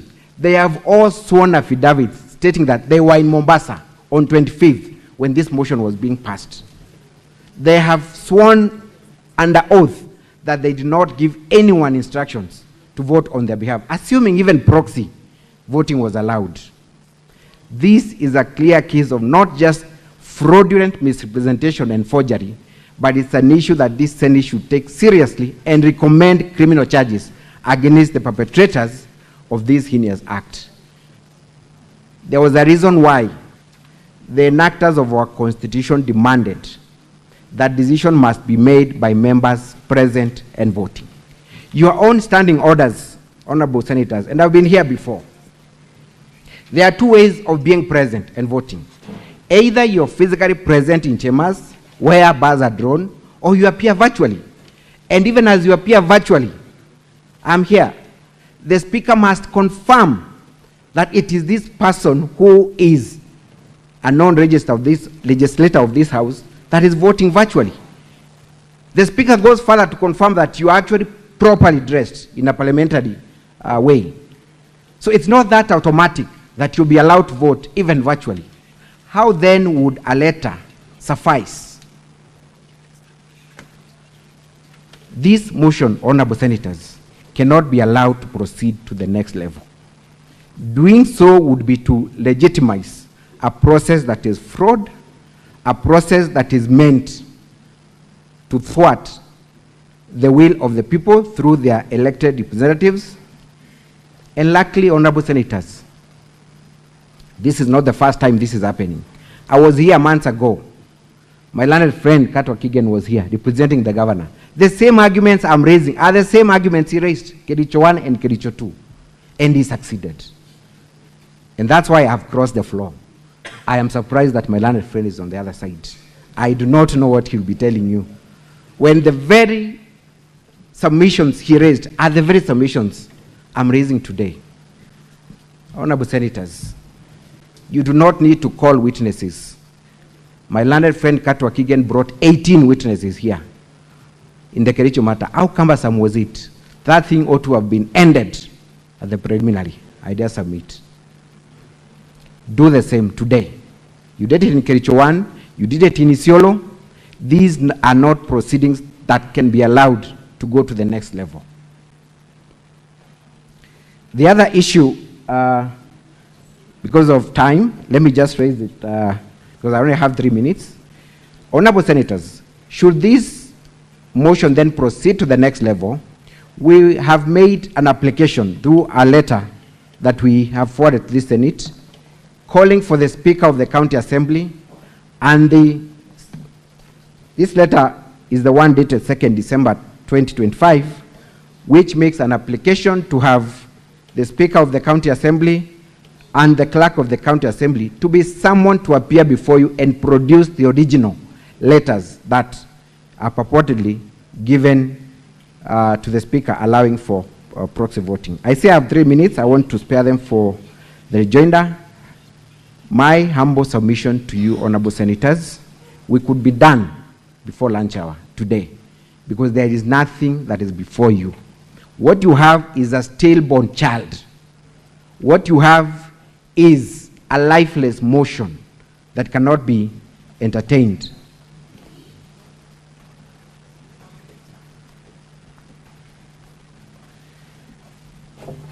Honorable senators, unless you have any questions for me, I beg to submit that these senators have other crucial businesses to attend to other than attending to a stillbirth motion.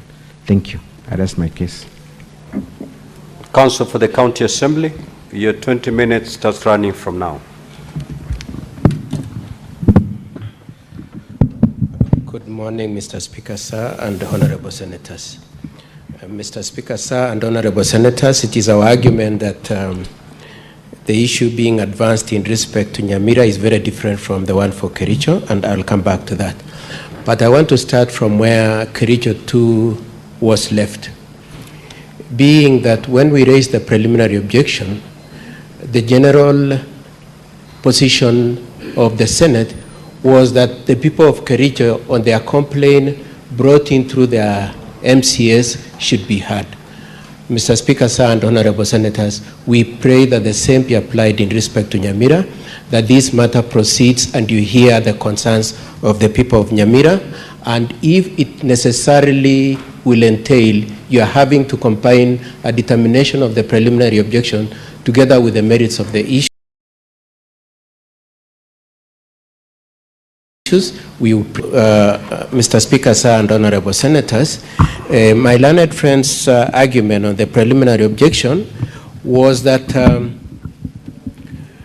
probably we could just agree on the bottom lines. The first bottom line is we agree that in the year that were sitting or were supposed to sit in Nyamira County.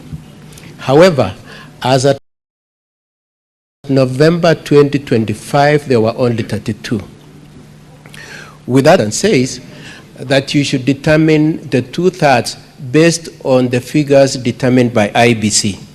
And for purposes of advancing that argument, they brought in volume 2 at page 42, at page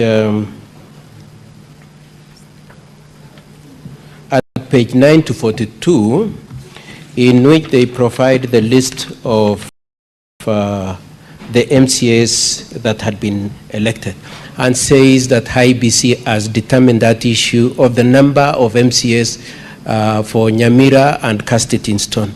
And I would like to read the phrase used by IBC on that issue. The IBC said that the IBC declares, page 9, that page 9, volume 2A,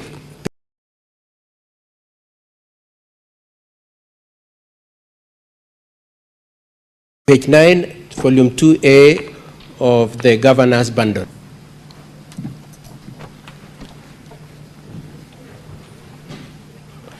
It states that, I'll just read the last 3 lines, honorable senators. It says that IBC declares that the persons whose names,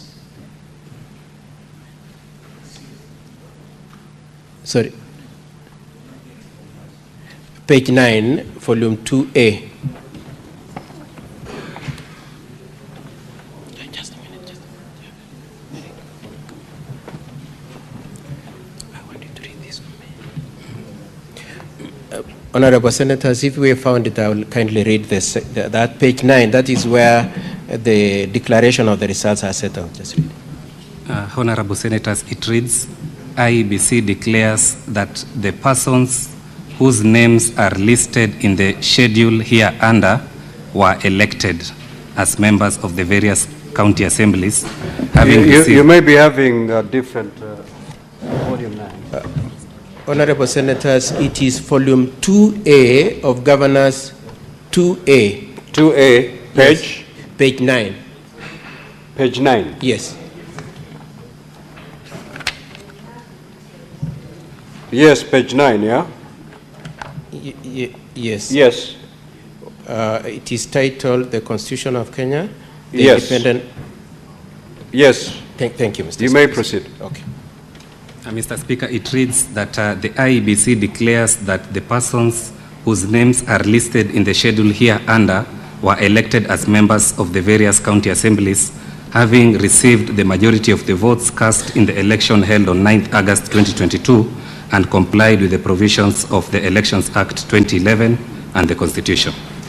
Thank you, Madam. Mr. Speaker, sir, our argument then is that the IEBC was not saying that is the limit and the absolute number of the members that were at that time or at any time to sit in the County Assembly of Nyamira. The specific issue of the County Assembly of Nyamira is captured at page 42, where the numbers are set out, and then thereafter the top-up figures are provided for. Now, Mr. Speaker, sir, and honorable senators, the point I'm making is this, that when the Constitution and the County Governments Act states that it is 2/3 of all county assembly MCAs, it can only be referring to the MCAs at the material time. It cannot be an absolute. That if, for instance, you have 10 people died or the election have been nullified, then the county assembly cannot function, or that if you have somebody who is misconducting himself, like in this case, the MCA's case in respect to the governor, then you cannot do anything. And Mr. Speaker, sir, and honorable senators, I just pray that you juxtapose that argument with the fact that in Kenya we had for a very long time a lack of IBC. Is it the case then, or will the senators then take the proposition that where we have limitation in the process of filling up the positions in the county assembly, then no activity should go on? Secondly, The county assembly over time has been passing appropriation bills, has been making legislations. If you were to hold that the 2/3 must be out of the 35, the ideal 35, are you then saying that all the legislations that have been passed, all the appropriation bills that have been passed, were all null and void? It is our argument that the intention of the Constitution and the County Governments Act is that it's 2/3 of the people who were there at the material time. Now, I should probably just explain and account for the three that brought the shortfall from 35 to 32.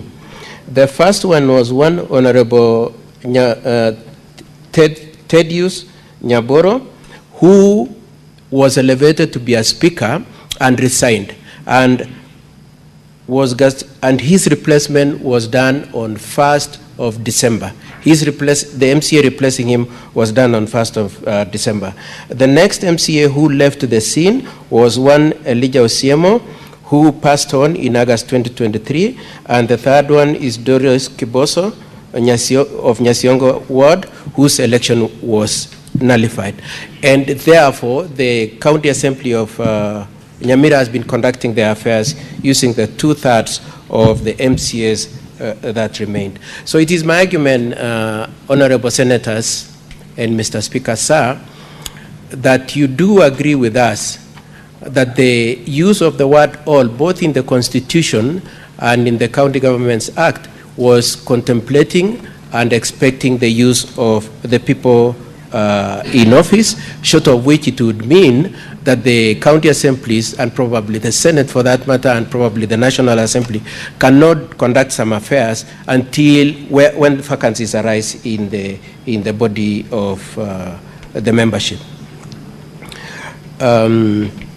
It is also our argument, Mr. Speaker, sir, that to the extent to which it will be necessary to determine whether it was intended that 2/3 is an absolute figure from the total number of the elected MCAs, number one. Number two, whether the IBC's notice is to be treated as an absolute, as casting the total in stone. Those two questions are questions of fact, Mr. Speaker, sir, and Honorable Senators, and it is our argument that you should allow this issue to go into full hearing and a determination be made on that issue. Mr. Speaker, sir, I would like then to move on to the issue of proxies. My learned friend has said that the letters upon which the people who exercise voting rights on behalf of others were not produced in the Assembly. Mr. Speaker, sir, in our disclosure, in our documents, we've shown the letters by which the powers were delegated to some individuals to vote on behalf of others. Now, my learned friend's argument was that you should take it for a fact that indeed those letters were not at the Assembly. It is my argument, Mr. Speaker, sir, and Honorable Senators, that to the extent that you will need to determine whether indeed those letters were there is a question of fact, and therefore we should go to full trial. Secondly, Mr. Speaker, sir, my learned friend has argued extensively saying there is no provision for use of proxies. Mr. Speaker, sir, and Honorable Senators, I pray that right away you take judicial notice of the fact that you yourself, as a Senate Assembly, use proxies. And therefore, to the extent that the Senate uses proxies as a means of determining its affairs, it be treated that use of proxies is a normal process of legislative processes, and therefore the fact that it has been used in Nyamira is not necessarily wrong, considering that it has been used in this. And Mr. Speaker, sir, I would just want to invite you to the fact that the Nyamira County Assembly has previously used the proxies, and we would like to have an opportunity to adduce evidence to that effect when we come to the full hearing. Mr. Speaker,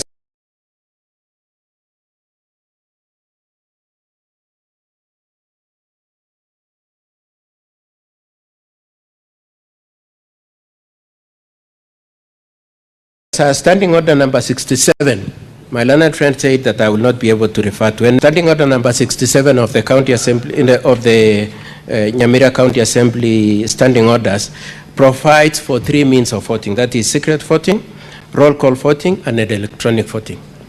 Now, roll call voting and electronic voting is extensively described in the standing orders. The secret ballot voting system is not extensively explained in the standing orders, and that therefore leaves room for the Speaker to use standing order number 1 and give guidance. In the specific case of this voting, which is the subject of the impeachment that has been placed before you for determination, the issue of the use of the proxy was presented to the Speaker. The Speaker was invited to the fact that some people have sent authorities authorizing and giving proxies powers to vote on their behalf. Those documents were produced, therein they answered. And Mr. Speaker, sir, the Speaker of the County Assembly, in exercise of his authority under Standing Order number 1, authorized the use of the proxies. And therefore, Mr. Speaker, sir, it is our argument that that process was, use of the proxy was properly considered, evaluated, and determined, and that it is properly allowed by Standing Order number 1 and Standing Order number 67.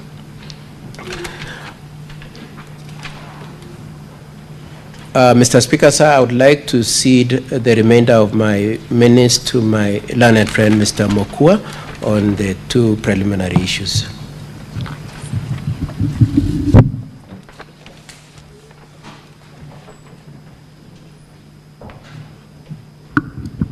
Thank you, Mr. Speaker, sir, and honorable senators.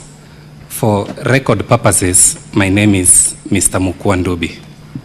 Mr. Speaker, sir, in determining this preliminary objection by the governor's side, we urge this Senate to be guided by the elements of a preliminary objection as espoused in the most celebrated case of Mukisa Biscuit. Mr. Speaker, you will agree with us that this particular preliminary objection fails all the 3 tests that was set out in that very old case. First of all, Mr. Speaker, sir, a preliminary objection is supposed to be purely on a question of law.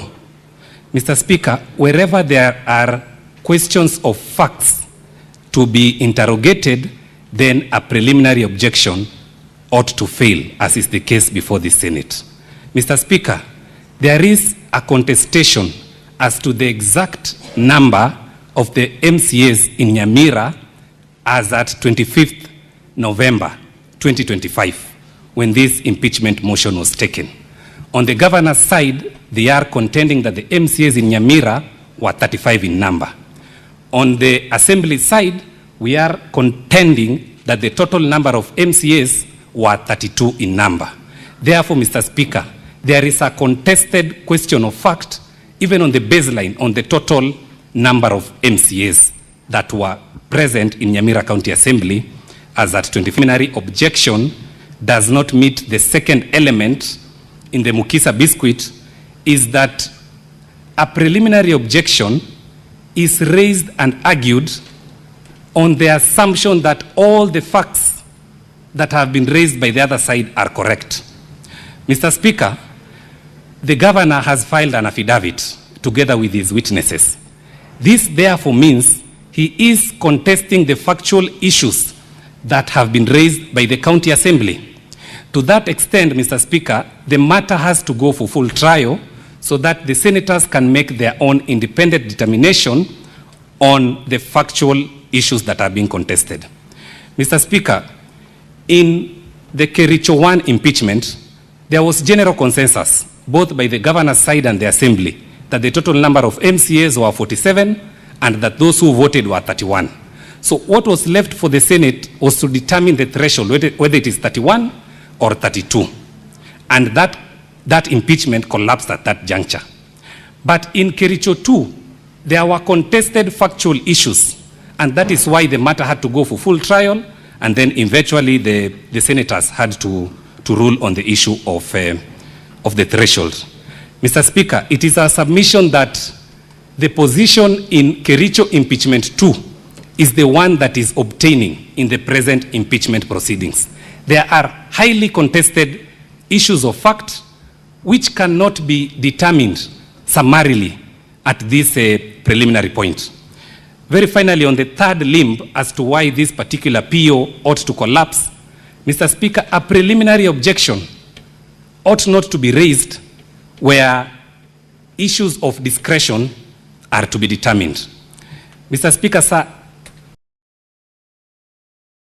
the Nyamira County Assembly standing orders, especially standing order number 1, vests power upon the Speaker to exercise discretion and to rule on procedural aspects which have not been expressly provided for in the standing orders.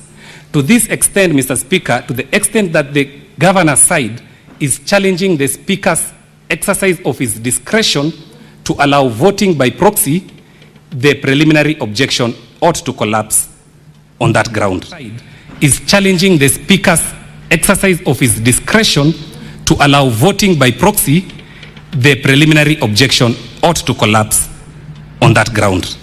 Mr. Speaker, Counsel for the Governor has indicated that these particular 4 MCAs never delegated their power to vote. On our end, it is our case that they did delegate.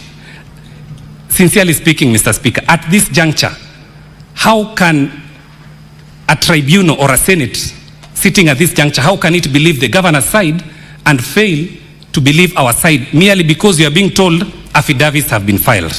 Mr. Speaker, if we are allowed to proceed for full trial, we will bring for you a phone where this particular one of the MCAs did send a letter on WhatsApp. We will provide the phone in its original form.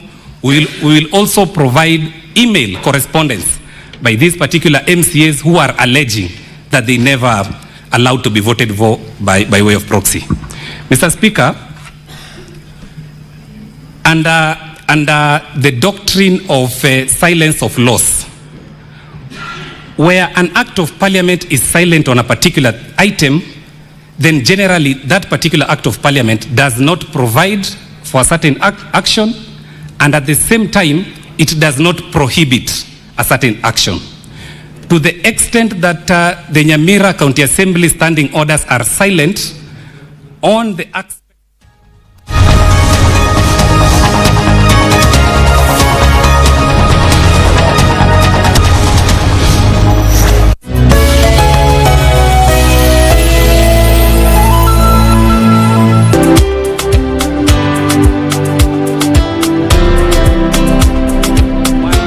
.875. It is our case that the 2/3 threshold was not just met, it was in fact surpassed. This, Mr. Speaker, we can only demonstrate once we proceed for full trial. On the second limb, Mr. Speaker, of the issue of summoning the clerk and the Speaker of the Nyamira County Assembly, we pray if our colleague can drop that particular request. We do undertake to avail one witness, the one who was given the 4 documents. He will avail the documents, he will also avail his mobile phone, and he will also avail the email to which this particular document was sent to him. Mr. Speaker, sir, we do pray that you dismiss this particular preliminary objection, allow this matter to proceed for full trial so that the whole world can be able to see the atrocities that have been committed on the people of Nyamira County by His Excellency the Governor Amos Kimomi Nyaribo. Mr. Speaker, sir, we humbly pray that you dismiss this preliminary objection in the alternative, determine on the PO as their first issue. We humbly submit. Thank you.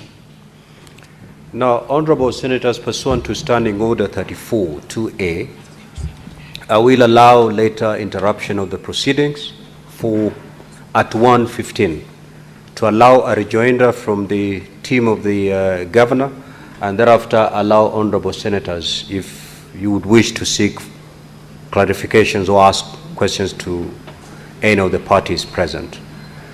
Counsel for Governor, you may proceed with your rejoinder.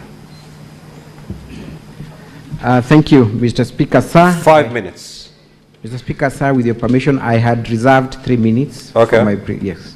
Thank Then you. Those are 8 minutes. I will use 3 minutes, then my learned friend will proceed.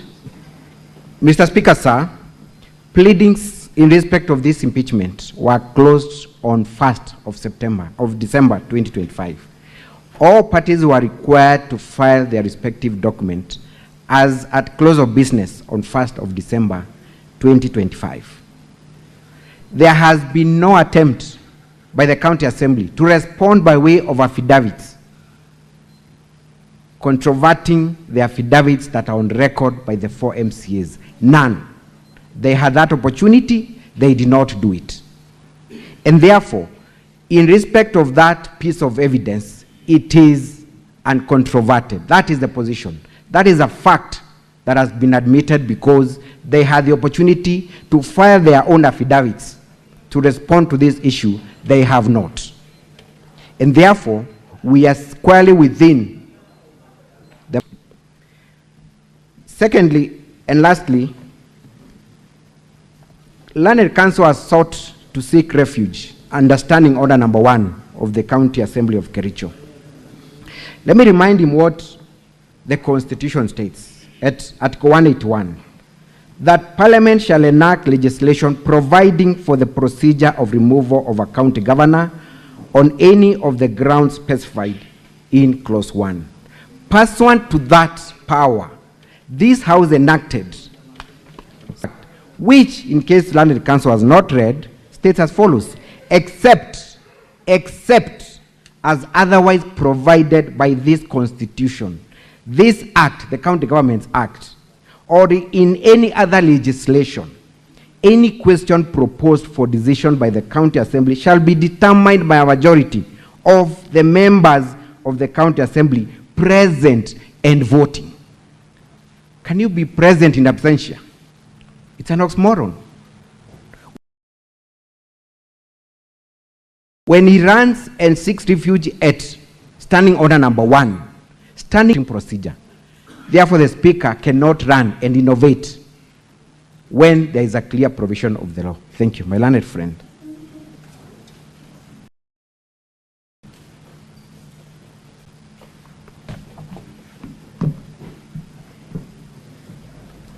Mr. Speaker, thank you.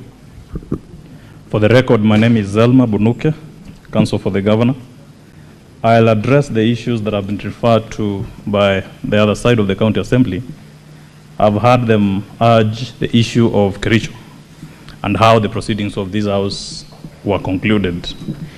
It will be noted and on record that upon the proceedings being terminated, the Senate resolved to vote on the PO first before delving into the other grounds.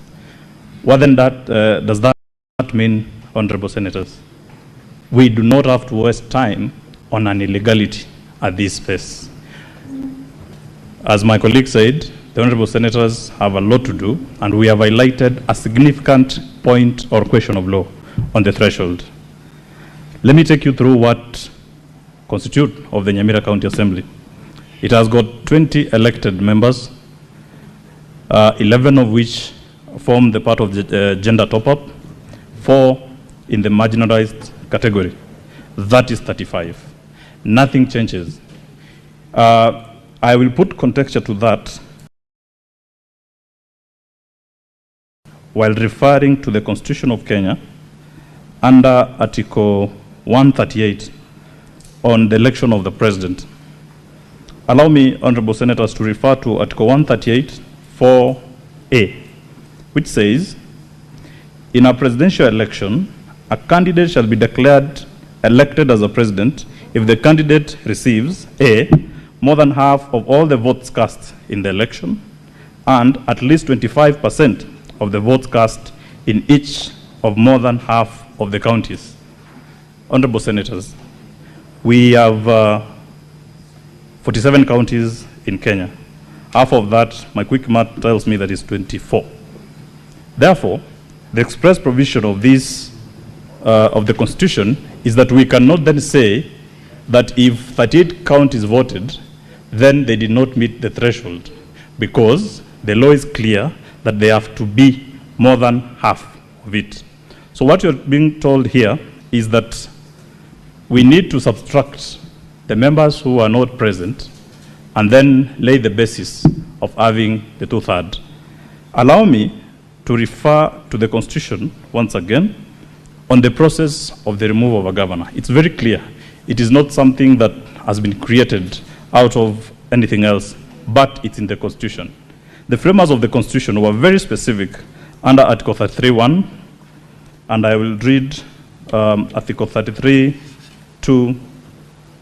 Sorry, this is the County Government Act, Section 33(2). It is specific that a motion under subsection 1 is supported by at least 2/3 of the members of the County Assembly. This, honorable members, is a specific motion. It is not a bill or any other motion that can be brought to the House. It is particular to the removal of a governor. We do submit, honorable senators, that even if the County Assembly Speaker sought to create his own rules on how to conduct this voting exercise, then the standing order number 1, which they have sought to rely, is very specific, and they have read selectively standing order number 1(1). What they didn't tell you is that standing order number 1(2) provides as follows: the decision made in paragraph 1 shall be based on the Constitution of Kenya, statutes of law, and the usage of forms, precedent, custom, procedures, traditions of the County Assembly of Nyamira, the County Assembly, and the Republic of Kenya within this jurisdiction. They have failed to refer you to any statute that provides for proxy. You have also been told that this is a norm at the County Assembly of Nyamira to use proxy voting. Then we pose this question, honorable senators. Should we then countenance an illegality on the face of it, which has these serious ramifications, including impeaching an elected governor on a basis that does not exist in law? Honorable senators, we urge you to consider our preliminary objection, and especially on this point on the threshold. If you are told that the issue of proxy have to be called as witnesses, that is fine. But then have we determined the first question on whether this motion met the threshold? The answer is a resounding no. We yield to that, honorable senators. Thank you. Now, honorable senators, we have 6 minutes. Kindly shoot straight so that we can extract the most out of these 6 minutes. Senator for Nairobi City County.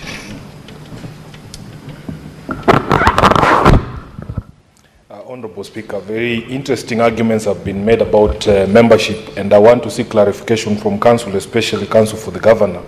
On the question of membership, you have stated very well what Section 33(2) speaks about, that motion has to be supported by 2/3 of all the members of the Assembly. I want you to tie that to the provisions of Article 103(1)(a) on vacation of office. Upon the death of somebody, can that person be still referred to as a member of the Assembly for purposes of determination of membership? And therefore, Speaker, there is a very interesting point that was raised by Council for the Assembly.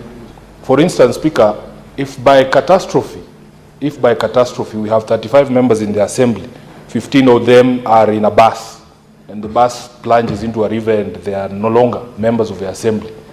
If an issue of impeachment were to arise in determining 2/3 of those members of the Assembly, is it the case for the governor that we will still use the number that was determined at the election in August of 2022? Thank you, Honorable Speaker. There's Counsel for Governor.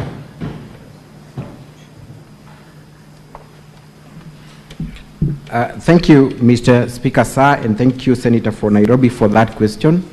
My straight answer to that question is the impeachment process is governed by 3 pieces of legal provisions: Article 181, Section 33, and the standing orders. It does not anticipate a scenario whereby there will be a vacant that will have to last for so much, or rather for so long, such as to affect the business of the House. And let me just give this as an example. Assume that for a moment, half of the House is not present, either by tragedy or disaster. What happens to that House? Do we then reduce the threshold to the remaining 10 or 5? We cannot do that. So if there is a vacancy, it does not affect the threshold because the law has a mechanism of filling that vacancy. That would be my short answer to that issue. Thank you. Senator Wambua.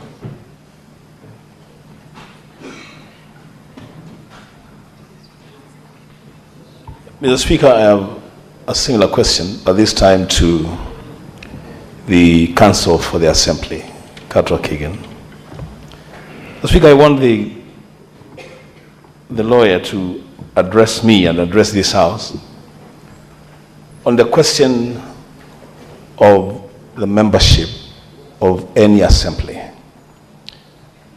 At what point does that membership determine? Does it determine immediately after elections and after political parties have had an opportunity to discharge their obligation to nominate members? Or is it a moving target? Is it one number today, a different number tomorrow, a different number next week?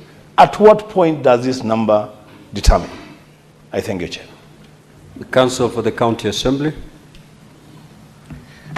Thank you, Mr. Speaker, sir. It is the direct answer to the question from us is that it is a moving target. The reality of it is that at every given time, the representation has to continue. Various activities have to be done. There is need to approve budgets, there is need to determine issues, and therefore the fact that there is a continuous need to attend to issues on behalf of the public makes it a moving target. And at every given time, the people who are available to transact the business on behalf of the people who elected them is the determining factor of the total bottom line number of people who are to vote. That's my answer to the question.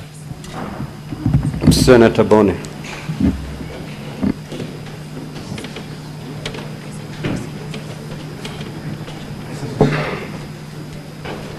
Mr. Speaker, I'm convinced by what the Counsel for the Governor Mutuma has said, that voting by proxy, you can't find it anywhere in the standing orders of the County Assembly or anywhere else. And yet, this is going to guide us to decide on your PO, Mr. Mutuma.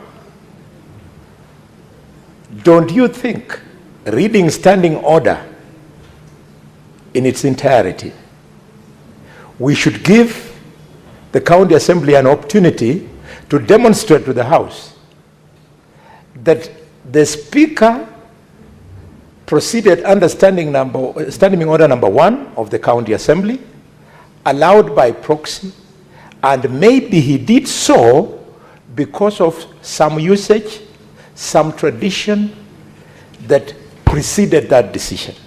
Don't you think we should allow this to proceed so that we hear evidence to make a decision instead of just condemning them? No, you are wrong. Counsel for Governor, you have a few seconds to respond. Thank you, Senator Boni Halwale. An argument based on points of law or the interpretation of law cannot be a factual issue. It is based on legal arguments. They had that opportunity to submit, and that's why this Senate directed us to prepare written submissions and bring them before this House. That is why they've been given 20 minutes to demonstrate to you through legal arguments how the Speaker can rely on standing order number 1. There is no witness who is coming to testify on a question of law. It is purely an interpretation issue which does not require evidential interrogation. The purpose of going through a trial, honorable senators, is for you to look at the facts, to cross-examine the witnesses on their version of factual issues and then render a decision of fact. Questions of Counsel law. for Governor, time Thank is you. up. Thank you. Now, Thank you, Honorable Mr. Senators, I will be giving my ruling at 2:30 on this particular matter. All right. Now, Honorable Senators, it is now 1:15 p.m., time to adjourn the Senate. The Senate, therefore, stands adjourned until later today, Wednesday, 3rd of December 2025 at 2:30 p.m.